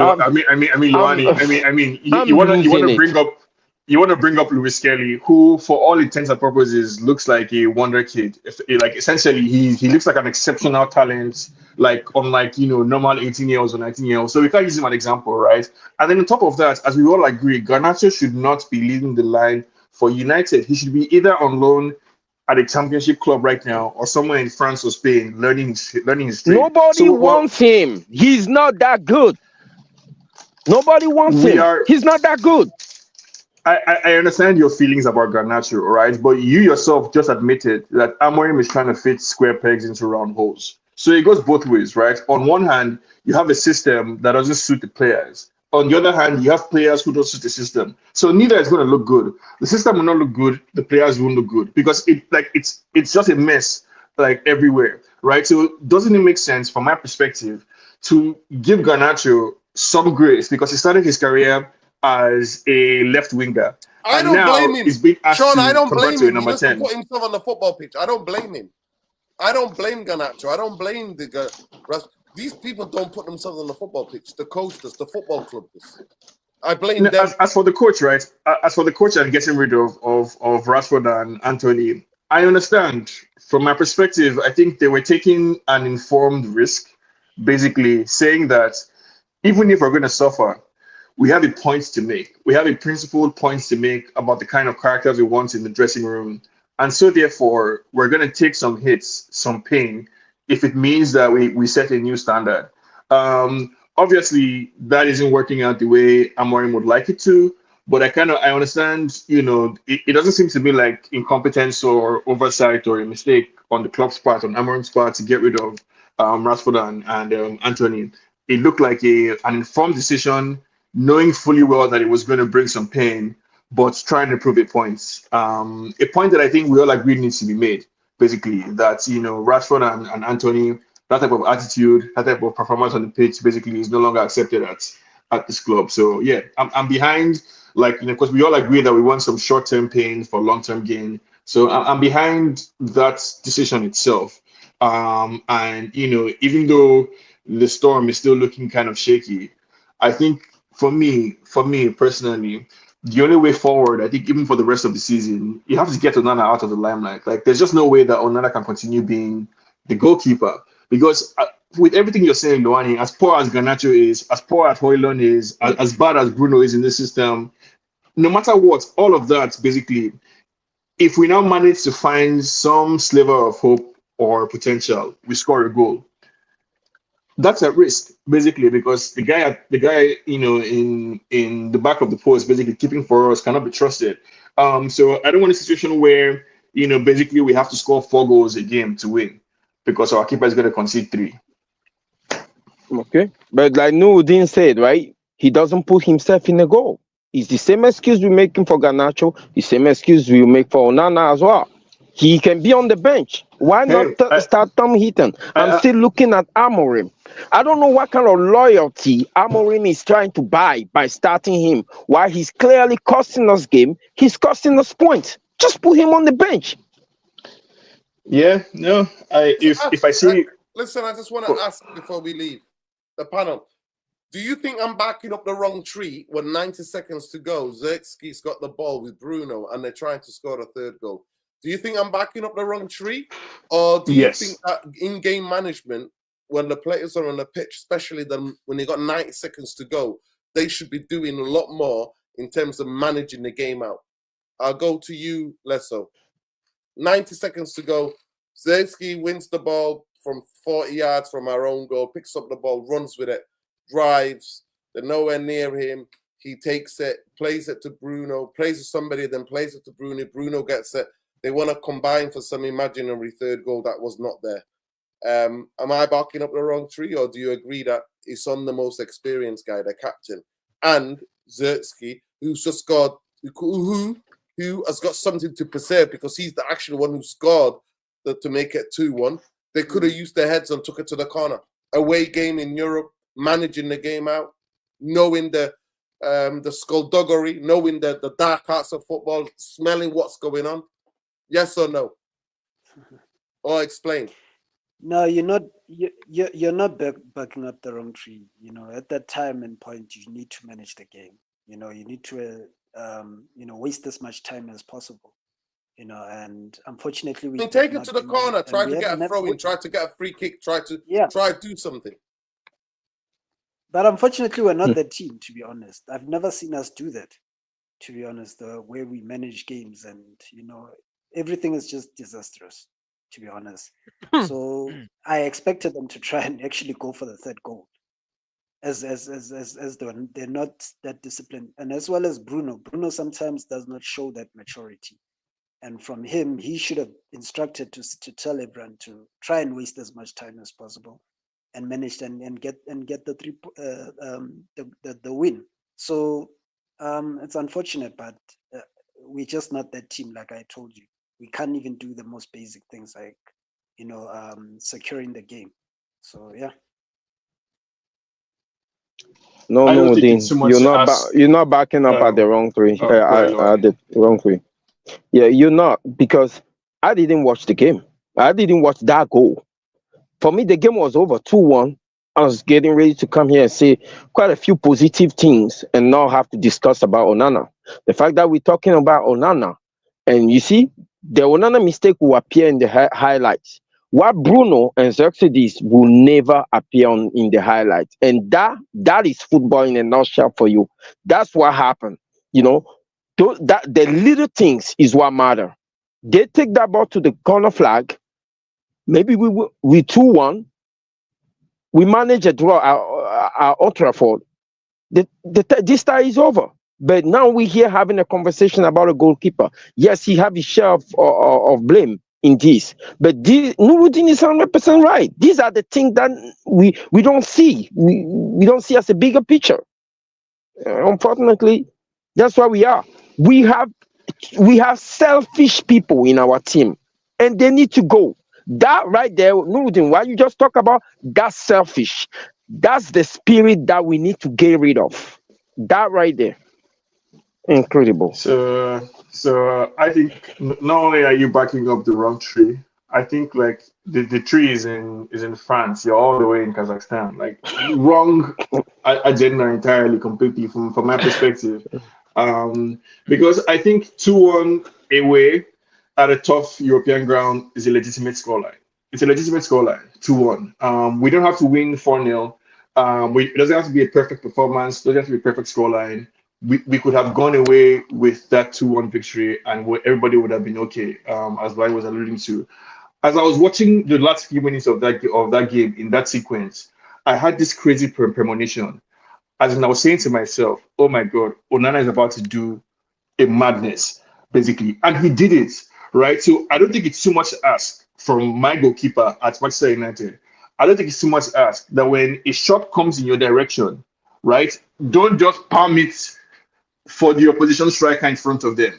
Punch it to the left or to the right or away. So yes, wrong tree. This is all on Onana. I think the confidence of the team is destroyed.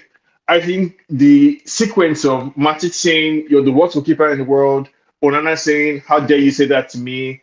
And then today, Onana basically proving the points this should be the end of his career at United because I don't see how he comes back from this. So yeah, for me, it's all Onana, full stop. Start with Onana, end with Onana today because worst attack in the world, managed to score us 2 goals.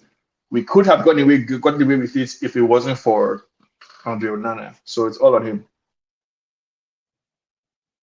I fundamentally disagree. I think in-game management is so important. We talk about managers managing the game.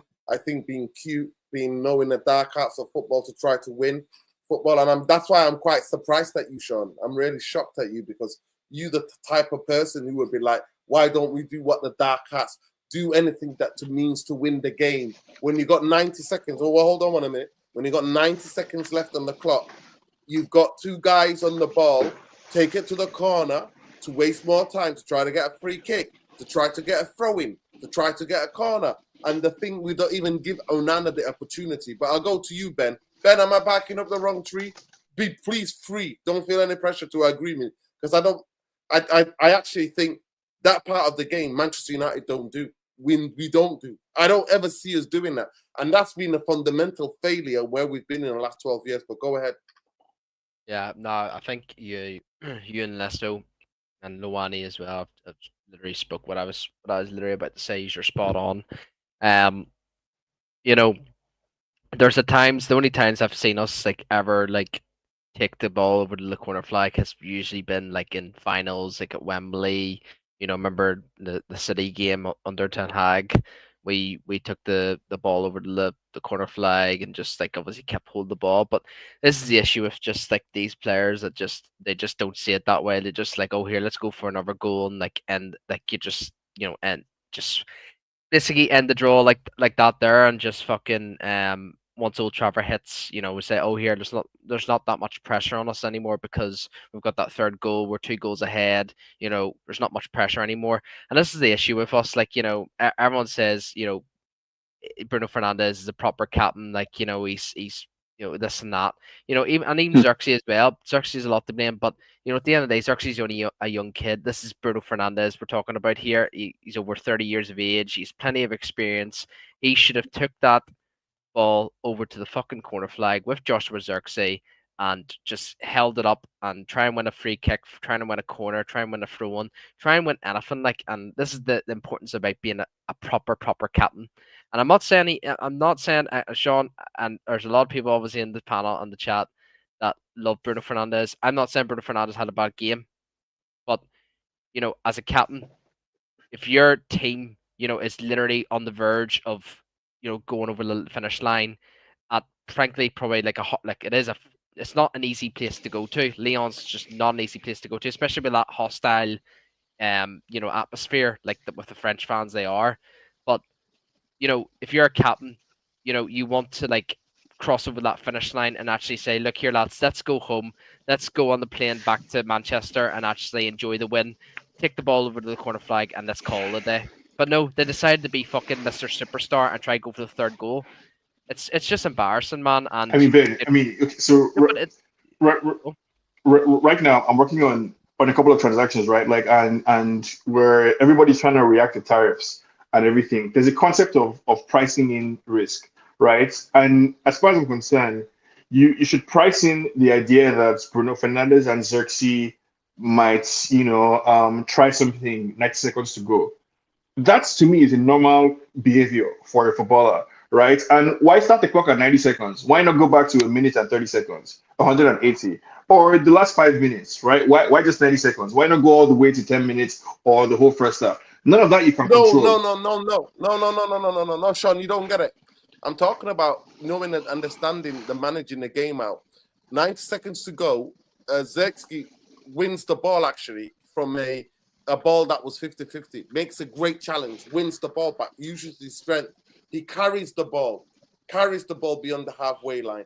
The ball then gets played out wide. The ball then ends up with Bruno, and they try to link up. Other than thinking, it's 90 seconds to go in the game, we've just had 2-1, we should take it to the corner, try to get a free kick, try to get a throw-in, try to get a corner. The dark arts, which we we don't do. So yes, game management. You are correct. And the commentator, obviously I couldn't see because the camera was focused on the game. In the British commentary, I don't know what it was like in Norway or what it was like in the US commentator. But they were saying Amorim's asking them to bring the ball forward. I know we want Jarvis to jump in here, but just quickly, I want to say that you're correct, Nuruddin. You're 100% correct. They should have done better with the ball. They should have managed the last 90 seconds of the game better than they did. That is correct, right? But I'm saying your counterfactual would only apply if we considered under any other circumstance than the circumstance we considered under, which is an Onana mistake. So if we consider the goal through any other way, any other reason, I would accept your fact that, yes, Bruno and Xerxes have been better. But the goal we considered is 100%, from my perspective, both goals, 100% Onana. Big up, Jarvis. Hey, guys, big up. I don't know what you're talking about. Jarvis. But, big up to you, bro. Big up, Jarvis. Jarvis, what I'm talking about. Take a wild guess. Jarvis, I'm personally not interested in Onana because I told everybody and nobody, and people were coming here accusing me of being a hater and all. So before even set one foot in Manchester, I was telling everybody about this guy. Everybody, that nobody in Europe was looking at him. Inter Milan took him on a free because he was banned for 2 years from some doping. He played 6 months for them and he made some good saves. And all of a sudden, they bought him for 5. I think then they got 55 million and then they went and bought the Swiss goalkeeper, Sona, whatever his name is, for 5 million. Yeah, Jan and Sommer. He's way better than Onana. He is like day and night. It's like day and night where we are. But what I was talking about, me personally, was that Amorim persisting with Garnacho, and Rasmus is back to his usual bullshit. He's back to that. That's where he was tonight. That opportunity on his left, nobody's near him. There's no defenders on the side of him. There's no defenders on this side of him. There's no defenders behind him. There's no defenders directly in front of him. He could have let the ball run to his right foot, pick any corner he wants and put it in. It was that simple. I personally think they opened this up at will when they wanted to. I think they missed chances. So in the whole of the game, you think 2-2 might be the fair result.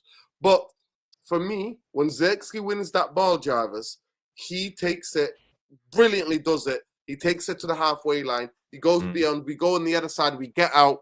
And then the ball goes on to Bruno. And then other than those guys using their brains, thinking, we're going to use the dark arts of football.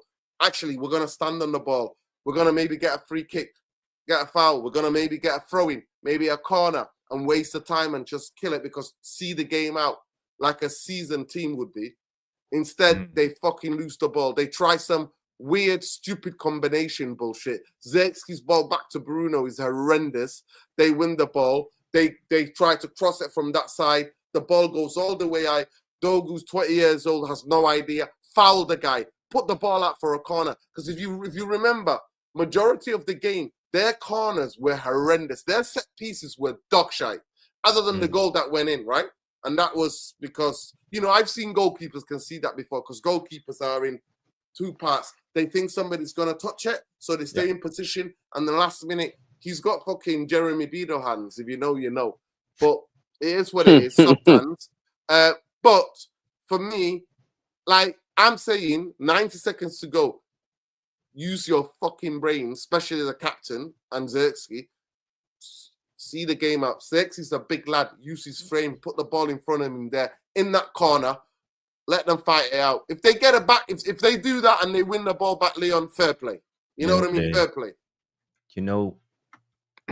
Sorry, Jarvis. Just a quick one, panel. I've got to go, guys. I've got a business meeting tomorrow, first thing in the morning. So gonna shoot off the bed. So I am. Good But luck. big up to the panel. Big up to the chat. Big up. And yep. Big up, Ben. Good night. Have a good Big up. night, Ben. Nordin, Mourinho called this out. He said, football heritage. This is football heritage. Knowing what to do away in Europe in the dying minutes. We don't have it. We have young players with no experience, and especially when the tough gets going, it's on chance. Even a player like Bruno, he doesn't have experience when it comes to this. So you clearly see it, but hopefully we will learn. And yeah, I know they did a lot of things wrong, but I think a lot of this is on Amorim. We talked about he's playing pragmatic football, and he did. He played pragmatic for I would say the first 60 minutes, and then we subbed Hojlund. We tried to go more attack. We put on Mainu, we put on Mason Mount. But what happened was the opposite. We couldn't take the initiative of the game. We couldn't change the momentum and push the game forward and try to win it. But we scored against the momentum of the game with Zirkzee. But we didn't take it seriously enough and understood that we had to defend for real the last minutes. And we were nonchalant and yeah, they scored. So I think a draw is a decent result. I'm not crying myself to sleep tonight because we didn't win the game. I think we can still win the game at Old Trafford. Yeah, I'm not sure why Amorim did all these subs, because I think he's not putting out a balanced team. We sub off the double pivot with Ugarte and Casemiro, and I think we lose a little bit of the balance of the team. And if you look at the momentum of the game, just to make it clear for you guys so you understand what I'm talking about, this is the momentum from the game. Let me just bring it up. So we are in red, and you see from the first half we have most of the momentum, and we started well, and up until the 60th minute, I would say around here, the momentum shifted, and they started pushing, and we scored here, and they equalized. So I don't know if you saw that I'm saying that. I think we subbed the wrong players, and we didn't play enough solid when you go away in Europe. Jarvis, I asked a question. Yeah. In that 90 seconds, could they have done better? Can Bruno, the captain, can fucking Xerxes, can whoever's passed the ball to that side, could they have done better and got around the ball and actually protected the ball and wasted time and tried to get a free kick, tried to get a throw in? For me, the Onana thing, I'm not going to go on about that. The way they play through us, when we've got 8, the way Casemiro dives in on that first, when the guy chops him in and then plays the ball to one of the best. Actually, he's one of the best players actually in the box, always getting the first touch. Like I said, is very clever. He backheels it, whips it back in, and then they have a free shot. And yet again, we've got about 3 or 4 defenders. I think it's Diego Dalot that keeps Jerky on side. And then we already know what Onana's going to do. How many times have we talked about it on here? Yeah. He throws things, but then the defense freeze. They freeze. They don't think, shit, let me get to the ball first and kick it away. They freeze and wait. And then, if you watch it again, we had no leaders on the pitch. Maguire wasn't there. De Ligt wasn't there. How can we expect Lindelof to take command of that back line? No way he will do that. And we have young players. And that's the problem. I think that's why I'm saying I think Amorim got it wrong with his subs. I think he set up a defensive team. I'm going to go one better. I think he got it totally wrong with the starting lineup. I think he got it totally wrong with the starting lineup. I agree. Forget even about what he did with the subs. Jarvis, I have a question, right? You see, we set up today in the mid block. My problem is when we set up in the mid block, why can't we keep the ball? If you set up in the mid block and you don't keep the ball, that's suicide, especially when you have Maguire. Today when Lyon is they were able to play through the middle. Well, because I always go the last game I watched, we set up in the mid block successfully. Is that game we played against City, and we did very well. We were able to keep the ball, and remember, City have to work for the ball. In that game, they have to work hard to get the ball back, and when we lost the ball in that game, we have a defensive structure and a 4-4-2 that we were able to shuffle and close the spaces. But it looked like we're getting worse in this game, especially that we set up in the mid block. When we lose the ball, we are all over the place. At times, I will see a 5-3-2, a 5-4-1. Oh, I even saw. I don't know. I even thought I saw a 4-4-3. And I don't get it. What's going on?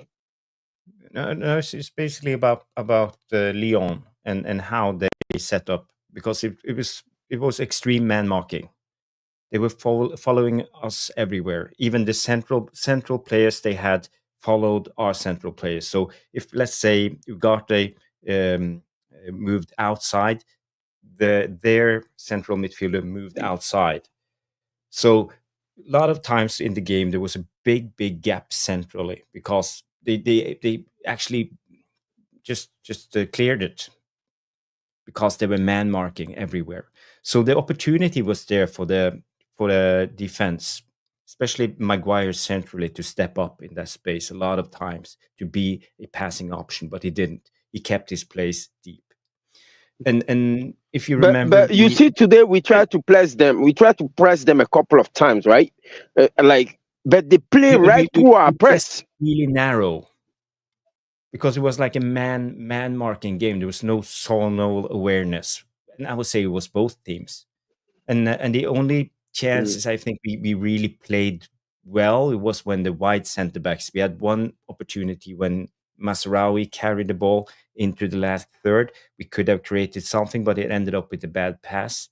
And the other one was Lenny Yoro when he drove with the ball into in the zone 14 in front of the 18-yard box and had a shot. I don't know if you remember. So besides that, it was more about transitions on Hojlund, transitions on Garnacho, but they didn't took their chances well. And we had sometimes we created a kind of play when we played out on the side when Bruno drifted and we had some crosses. But besides that, I don't think we have a good attacking patterns, not a good attacking play. And for me, I think the biggest problem is Ugarte and Casemiro because none of them has a ball playing ability. So it's a lot of from me to you and you to me and then back to Maguire again. So there's nothing Jarvis, happening. we don't have That's any a big ball problem. carriers in the team. We don't have any ball carriers in the team. The first ball carrier in the team is Ahmad. He's injured. This maybe the second closest is Dogu. That's it. We don't have any ball carriers.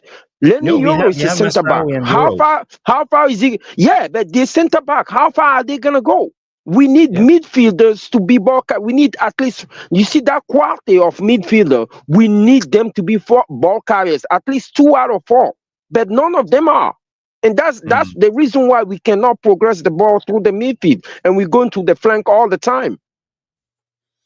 But we talked about it the other day when we did the show, the breakdown show of Lyon, and we talked about how we would set up the team, and a lot of people said we should play Ugarte and Casemiro. I was not a big fan of it. I think Bruno needs to play in the pivot because we don't have anyone who can progress the ball. And that's a big problem. So for me, I think we have come to a place where we depend on Bruno to be the playmaker, the deep playmaker in this team. And without it, I think we are just a team that play pragmatic, trying to keep it at the draw until the 60th minute, until Amorim makes his move and makes his subs and try to change the game. And, for me, I think it's a little bit defensive, and I think it's too... I think it needs to be more on the front foot. Sometimes we need to go at the team right away. And That's the point I was trying to make earlier about the whole worst attack in history thing. But from my perspective, the patterns of play are bad.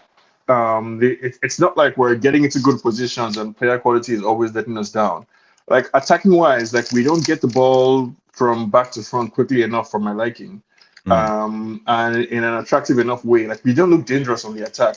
Like there's a lot of pondering. There's a lot of to me to you. You take the ball, think about it for 10 seconds. Who do you want to pass to? Look around. Okay, sorry, pass it back to Maguire, and vice versa, and back and forth. So yeah, I think everything that we're saying, right, and I don't want to belabor the point. Well, that's all the more reason why we should be able to trust in our goalkeeper. All the more reason why it's so much more important that our goalkeeper not be a criminal. Because we have all these problems up front. Oh God, Sean, leave Onana alone, please. No, I can't. I'm sorry. This is my own new agenda. People have Bruno agenda, the Xerxes agenda, Garnacho. I've taken up an agenda. Onana. That's my new agenda going forward. I think he's a criminal. Yeah, he plays volleyball. Jarvis, I'm genuinely. You see this ball carrier thing. I try to sweep it under the rug, but the more I look at other team, the more I think that's why we're missing. Actually, we don't have anybody. You see, in that Arsenal team, everybody can carry the ball. Same way in that Paris Saint-Germain team, everybody can carry the ball. Why is it that in our team nobody can carry the ball forward? Only the center back. That's not good enough. That's not good. We can't do anything. You cannot break down a defense by passing the ball. Then you're gonna have to move the ball really, really fast. But when you carry the ball, if anybody set up in a 4-4-2, whatever, 5-3-2, they will have to come out and engage you. And once they come out and engage you, the shape is disrupted. We don't have ball carriers. Too predictable. That's the balance that we need. Yeah. But I have to say, from my point of view, when you play at home, Lyon didn't try to attack us. They just sat back. The only thing they did, they tried to pin down our wing backs. I don't know if you saw that. What's his name? Mikutatse. He was trying to pin down Dalot, and Dalot struggled a lot. And Masraoui at times. Masraoui, they were isolating. Because we were up the pitch, they would try to isolate Masraoui one-on-one, especially specifically in the first half. That diag, they would try to create that diag.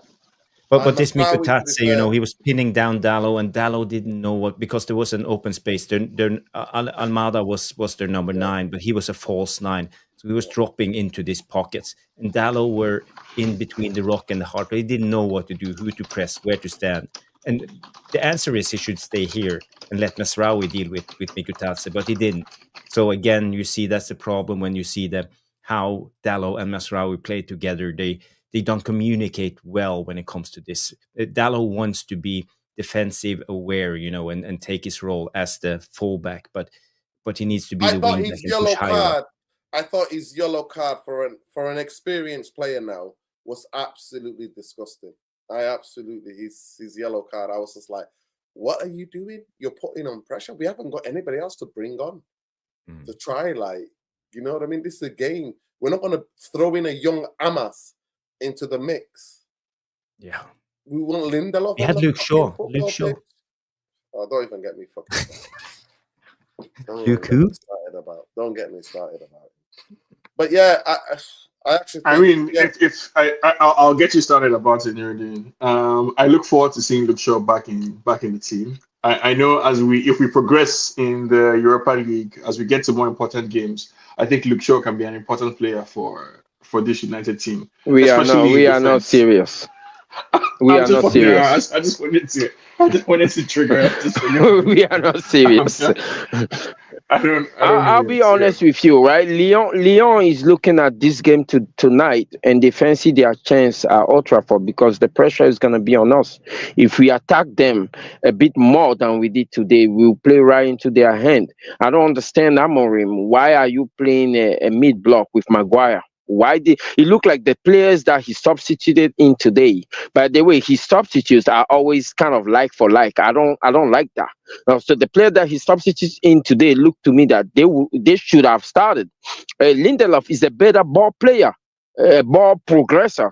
He can step into the midfield with the ball than Maguire can. So why didn't he start Lindelof? I don't understand. It's not like the Lyon strikers were physical or something. No, they were playing football, and we need football on the pitch today. Well, you know what? He will do it well. Some days he will just undo it. That's what he's doing now. He look like he's stuck in a perpetual state of experimentation. Well, season is over anyway. Yeah, but Luani, like, to an extent, that's expected now, right? I think it's part of the whole process of learning about the team, growing with Amorim. So he tries this number 10, tries somebody else, tries Kobe in the number 10, tries him as number 8, that's for me. No, that's acceptable. No, Try things, no, it's not. It's not acceptable. You know why it's not acceptable? Because we have nothing to play for in the league. So show us what the future is now. We want to see what the future is. We want to see what your football look like now. We can't be chopping and changing. I'm with you on that. I'm with you on that, Luani, and I've said it on this channel that, like, for me, I think we need to finish the season strong. And for the reasons that you're outlining as well, that Amorim needs to prove the theory of his case. And the way to do that is to show that, eventually the players understood what you're trying to do. That eventually, despite all the pain, we came out on the other end of all the suffering in some form of, like, stability. So, because we're going to end up next season with at least 70% of the players that we have right now. So if anybody's going to end up learning anything, it would be this squad. So I need to see by the end of the season, I need to see that at least some core of players understand what you're doing. And I think we're seeing that to an extent, right? We're seeing it with Dorgu, in my opinion. I think we're seeing it with Lenior as well. I think some guys like Mazraoui, they've taken to the system. I think even Maguire as well, they've taken to the style of play that he wants. I think Bruno also has changed his game slightly. Garnacho, even though we don't like him, I think is adjusting. Just like Xerxes, we've seen Xerxes pretty much evolve in the short time that he has been here. So I think a few players are learning. And by the end of the season, I'm with you, Luani, 100%. We shouldn't still be confused about what Amorim is trying to achieve. I think by the end of the season, we should look a lot more stable than we have so far. Sean, it's about the abilities of the players. They lack a lot of the basics, the fundamentals in football. You can see it, for example, on Hojlund a lot of the time. He makes a lot of the runs, a lot of the diagonal runs he makes. It's the right way, but he can't make a pass. He can't hold up the ball in the right way. He can't do his timing. He can't carry the ball. He can't run with the ball. He's no anticipation. He has no calmness when it comes to taking a shot. Nothing. So I think I first swear, Hojlund, he is not Hojlund, supposed to be a footballer. I'm giving up on that guy. I'm not having it. yeah. No, I he's not see supposed to be a two footballer. He, I'll and say it. He's not supposed the to be a worst goal for footballer. me He's is supposed to be a Ruby player or something. yeah. Well, I don't know. I No, don't think yeah. he has the physicality. I'm He's not in shape. He's looked tired. He looks tired all the time. I'm where you guys are with Onana. So as far as I'm concerned, Onana is dead to me. He's not a footballer.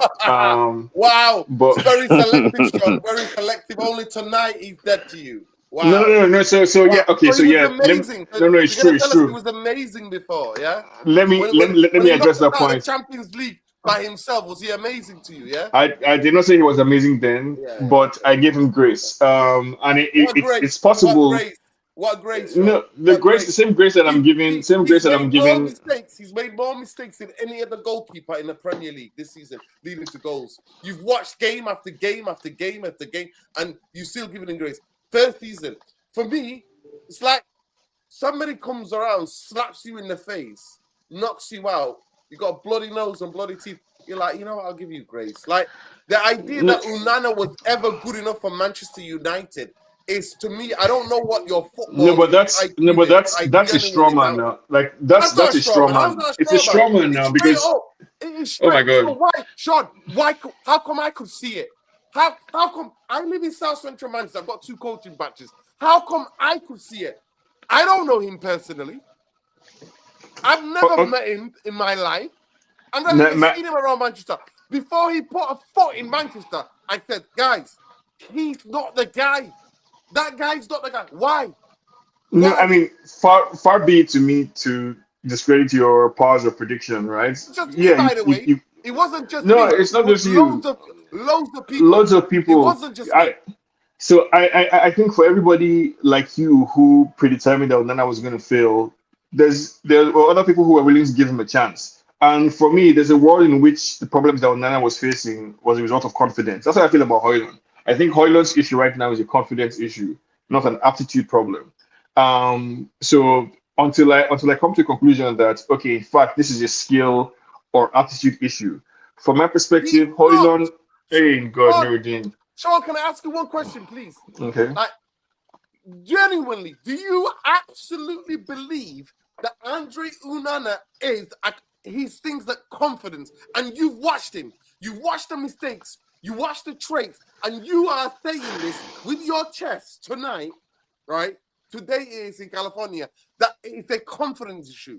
Is that what you're No, telling me? that's not what I'm saying, and that's the problem.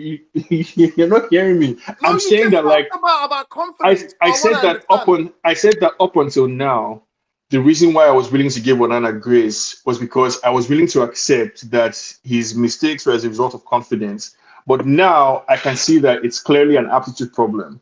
And for Hojlund and for Garnacho, from my perspective, they're having issues with confidence. So I see Hojlund's problem as one with confidence. Because when you're confident as a player, your passes are on point, your shooting is more accurate, all that kind of stuff. From Onana, I see somebody who is not a footballer.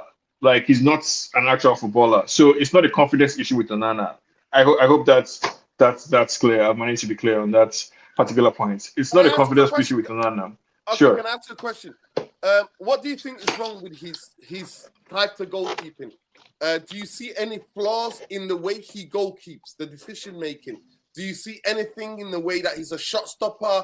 Is he somebody who's quick to get down? Is he better at managing his Yeah, area from corners? What are his pros and cons? What do you think they are?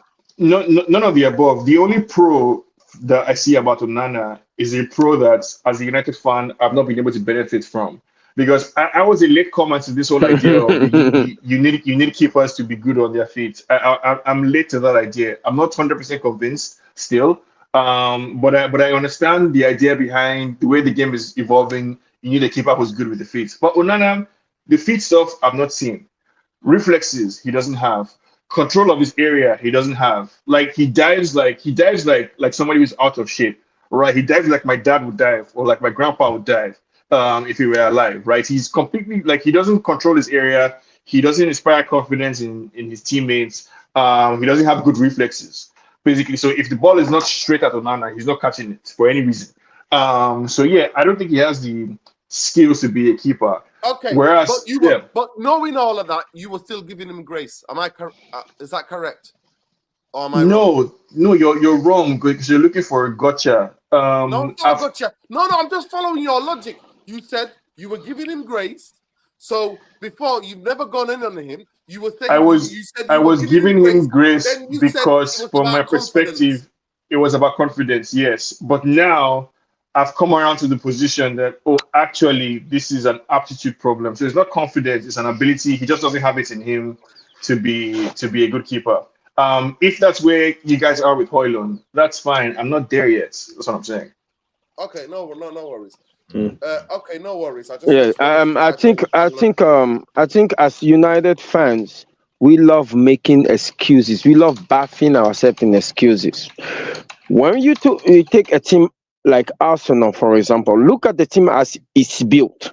Apart from Saliba, which I would say is better than our centre back, now we have Lenny Euro, so that's still up to discussion as to what their ceiling will be. Apart from Saliba, if you look at that Arsenal team as it's built, I'm pretty sure 2 years ago, nobody would take any player from them and put it in our team. But when Arteta said to Luis Kelly is a young player, just like Garnacho. 2 years ago, nobody know who that kid is. And your coach have the ability to inspire you, say, hey, this is Champions League night. This is your night. I believe in you. Go and play. Luis Kelly is just a good player. He's not world class. He plays in a good system where they get to keep the ball and everybody play football the right way. He get on the flank for the third goal. Easy layoff. The other guy wrap his foot around the ball. Nice and clean goal. Easy. That's what Jarvis is alluding to. That in the final third, we just don't have quality. We don't have people that make enough good decision. The combination is horrible. Other things make it look easy, and we still sitting here making excuses, 10 years old excuses for our players. Oh, they're young.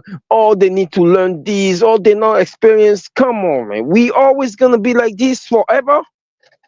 Like, really? Oh. Even Tottenham is putting out academy players that look better than ours. What's up with that? Nah, guys. I'm not sure what you're getting at. As for me, I'm tired. I'm tired. I'm tired of. I'm not sure what you're getting at, Luani. Because we have produced some decent youngsters in the last few years.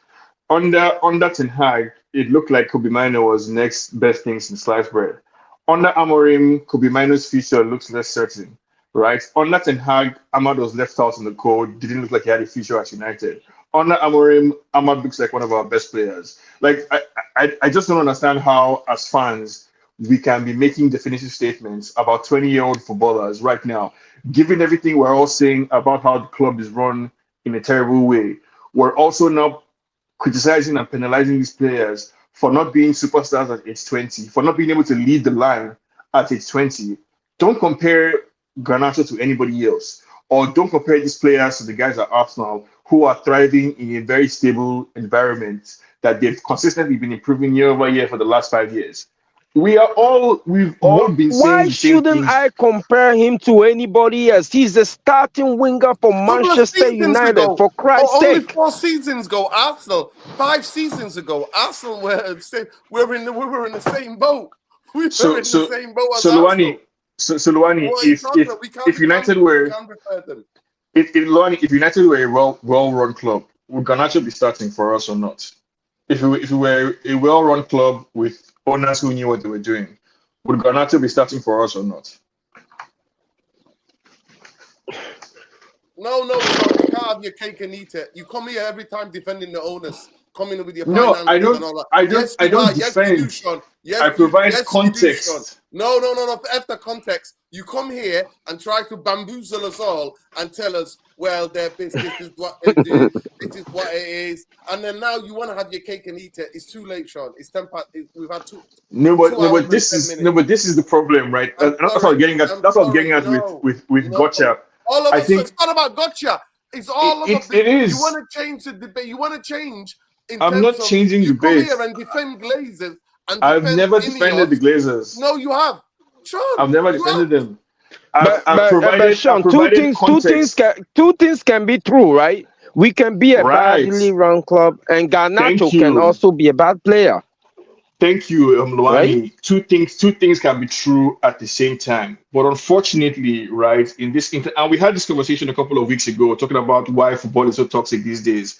One reason why is that many fans on the internet have talked themselves into corners, right? They talk themselves into kind of a toxic corner where because you said something now, you have to stick with it, or just come on again, or people are facts on the ground, Sean. The Oh my Glazers God. and Ineos have mismanaged this football club, but you were coming out with figures telling me they haven't. You were trying to prove it. Yes, so that's you did a whole Oh my financial God. breakdown on a show. We were here. the arguments that day was about whether or not it's normal financial practice to carry debt on your books. I said yes, it is, number one.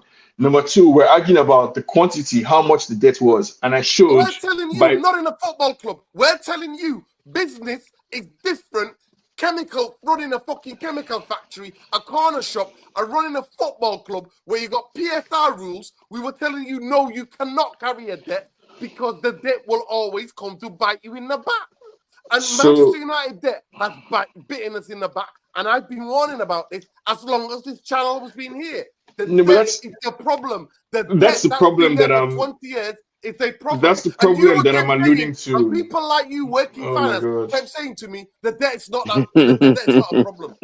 The problem, right, as I see it, is that there are too many fans trying to do. I said it, right? I said, like, everybody starts a statement with, I said it last week. I called it a month ago. I called it 2 years ago. It's been about the whole channel. It's been about Congrats. things and calling out the bullshit, the mismanagement, and you've been very hesitant. And in times since you've been coming on here, actually agreeing and saying, well, this is just what business people do. This is what, and I'm like, I don't give a fuck. Let these business people go and own what they want to own. Different parts of the world. Let them own who the fuck they want. I just don't want them owning my football club. Let me just be even clearer. If the entire time I've been coming on this channel, what you heard from me in your mind is a defense of the Glazers or support of the Glazers, then you have problems with listening comprehension. You've come here and supported business, John. You've come here and supported business and keep telling me year after year, since you've been coming on here, show after show, but that's business. That's how we work. And I'm like, I don't give a fuck about business. We don't give a fuck about business. We give a fuck about what materially, factually is happening at our football club. And these people are damaging. Now, I give you some credit. You have acknowledged as a United fan, and it's only maybe in the last year or so that to say the Glazers have actually damaged this football club. I have always acknowledged that. Have been there. No, Sean. I have always acknowledged it. You've never expressed it. Always. You've always told us about. No, you've always. But you don't hear it now, right? Business argument, Sean. You've always gone to the business argument.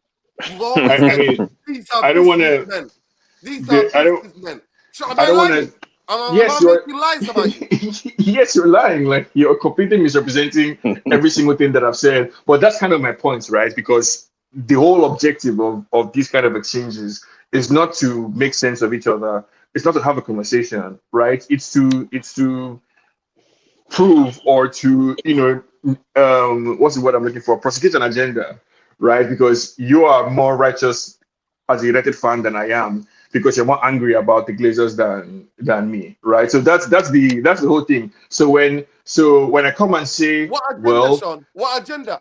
Sean, I don't know any of the Glazers personally. I wish I never knew who their names are. Neither do owned my I. fucking football club. So no, Sean. So you've not come. You're telling the audience you have never argued about the business side of Glazers. This is what business is. That's not what I'm saying. That's not what I'm saying. Wow. That's not what I'm saying. So I'm saying what I'm saying. You've never said that. That's not what I'm saying, Eugene. What I'm saying is that I have never supported the Glazers. Have I provided context for why what we're seeing? Business as the language. Yes, that's what I'm saying. Context. So when I come here and provide the context for why I'm not surprised that the club was sold to Inos instead of Qatar. Some people interpret that as me backing Ineos, supporting Ineos. I can't help you if that's what you interpret it as. Right. So, but also, that explanation was about geopolitics. You were talking about the geopolitical nature of Manchester United. It wasn't just that. It wasn't just that. It was also that because Sir Jim was offering 1.5 billion for 20%, that is a larger valuation than 6 billion for 100%. Right? Like there's context to what I'm saying. I'm Sean, I'm sorry. This was the only fucking channel that said the Glazers never wanted it full sale. And everybody was telling me, the whole of the United fan base, the whole journalists were making name for themselves, telling us every second and every half an hour before that went through, telling us, yeah, they're definitely selling. They're selling the whole club. They're selling the whole club. And we were consistent on this channel saying, no, they're not selling it.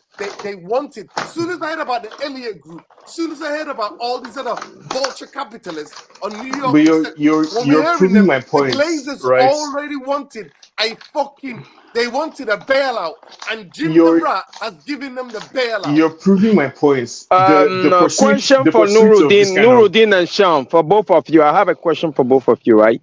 Can we separate the business operations from the performances on the pitch? No, we can't. Because I'm sorry, Luani. The business operation, the way the dysfunctional, the way the bankers were put in charge of transfer windows, the way that Ed Woodward and Richard Arnold and Matt Judge ran the fucking football of Manchester United, even though they're not qualified. None of them are qualified. And the way that they were using agents and the way that agents were ripping off Manchester United, that's the only reason why we set this fucking channel up. That's the only reason why I got on Twitter, because I'm reading article after article, book after book that's written about the Glazer ownership and explaining to fans. Okay, Nuruddin, you say Richard Arnold and everybody, right? Okay, wait, let me answer first. Let me finish. They are gone. Let me finish, Luani. No, but the consequences are still there. And then now we've got these Ineos clowns who are making exactly the same fucking errors as the ones before them have. And actually, those other ones, you know what they did? They didn't sack that many people. They didn't sack for nearly 500 people. They're not telling the staff who are there now to eat fucking fruit and sandwiches, right? That's what they're not telling them. So I'm sorry, Luani. Let me say something to you. No, I need to address this. Luani, you can never separate what is, we call this, if you worked in the arts, you know this, there's something called the back of house and the front of house. Now, the public will only see the front of house. They'll never get to experience the back of house. Now, if the two are not working together in unison and are not operating in the same with the same objectives, it's going to be something that is not going to be working when it comes to the mechanics of any institution. At Manchester United, the back of house, what's been happening, what's been allowed to happen, and even when you look back, and me and Jarvis talk about this a lot, even Fergie was papering over the cracks of them. You remember the midfield. The last serious midfield we had at Manchester United was Hargreaves, Scholes, and Michael Carrick. After that disbanded, the midfield always been a problem. That's exactly where I wanted to come, because we have won trophies here despite the Glazers. It looks like now that we're not. Yeah. Let me give my own answer first, right? Because I want to surprise everybody and say that I agree with Nuruddin. Maybe that's not a surprise, but I agree, right? And I've never disagreed that the commercial part and the football part have to go hand in hand. Where our disagreement has come from is that there's not a choice between one or the other. It's a false choice to say you have to pick one, basically, or the other. You have to pursue both.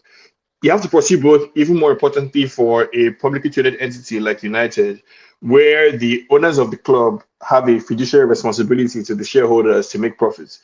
So it's not even about like necessarily their inherent business desire to make money. They're legally bound, required by the fact that it's a publicly traded company to seek profit. So for me, there's no choice between football on the pitch or the back office. Commercial operations and football go hand in hand. They go hand in hand, especially at a club like United, who, for unique reasons, have a much more a much steeper commercial requirement than other clubs. Anyway, Yeah. no, the Can I reason say I'm something bringing about that this? up is listen. yeah, sure, Jarvis, go ahead. We'll have to save this for another day. Go ahead, Jarvis. Okay. I just want to say, when it comes to the midfield right now, my question is, Amorim, why did he move Bruno out of the pivot? Because I think that's a vital question. That's a good question to ask, because before the international break, Bruno was world class according to some fans, and he I never did bought really that. well. He scored a I never lot of bought that goals, world-class a lot of bullshit. assists, and he was instrumental I never in, bought I would into say, that. 5 games in a row. The reason why is that Ugarte was his former player.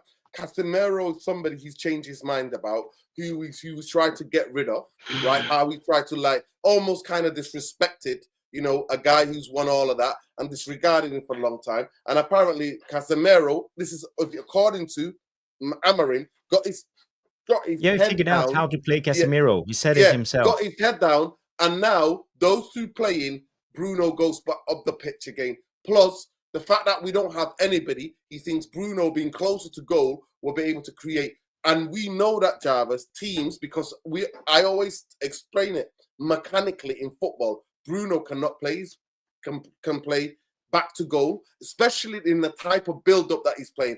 Bruno can make runs, like we saw it tonight. He made a couple of runs into the channels, into the the side of the box, Half and spaces, actually, yeah, and there you can find him. So he's actually a good runner. But in terms of like playing, facing away from the goal and playing back to goal and receiving it on the front foot or the back foot and actually using that kind of maneuverability, he's not great at that.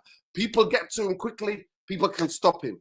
So the reason why he's doing that is because he's thinking, I need him, because he and to be fair, Bruno has found some form in recent weeks and he thinks he's the only goal scoring threat. So closer to goal as I can get him, the better. And if you watch the game, the majority of the cutbacks are for his type of positioning. They're not going for.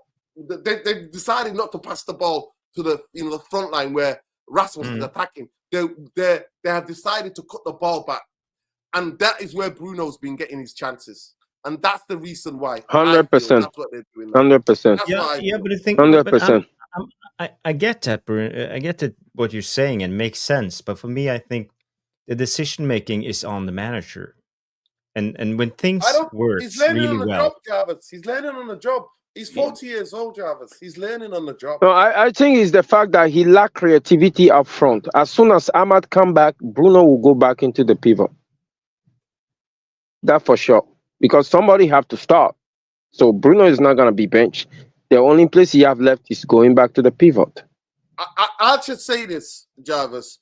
There is so many different things with Ten Hag. Specifically, there's times Ten Hag would always fancy Bruno out wide as well.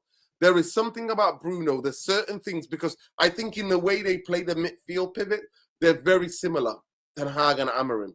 They're very similar in terms of now Amorim has decided that we're doing more middle block. But in the way, there's something about Bruno and something about him being on the ball in midfield. They prefer him to be in the wide areas or the closer number 10, or coming in from the left or coming in from the right. That's where they prefer him. I don't know why. I just genuinely, personally believe Bruno can be creative. And I remember the first time we saw it, Jarvis. We saw it against Everton when he plays a number 10, when he's playing as a number 8. We saw it against Everton.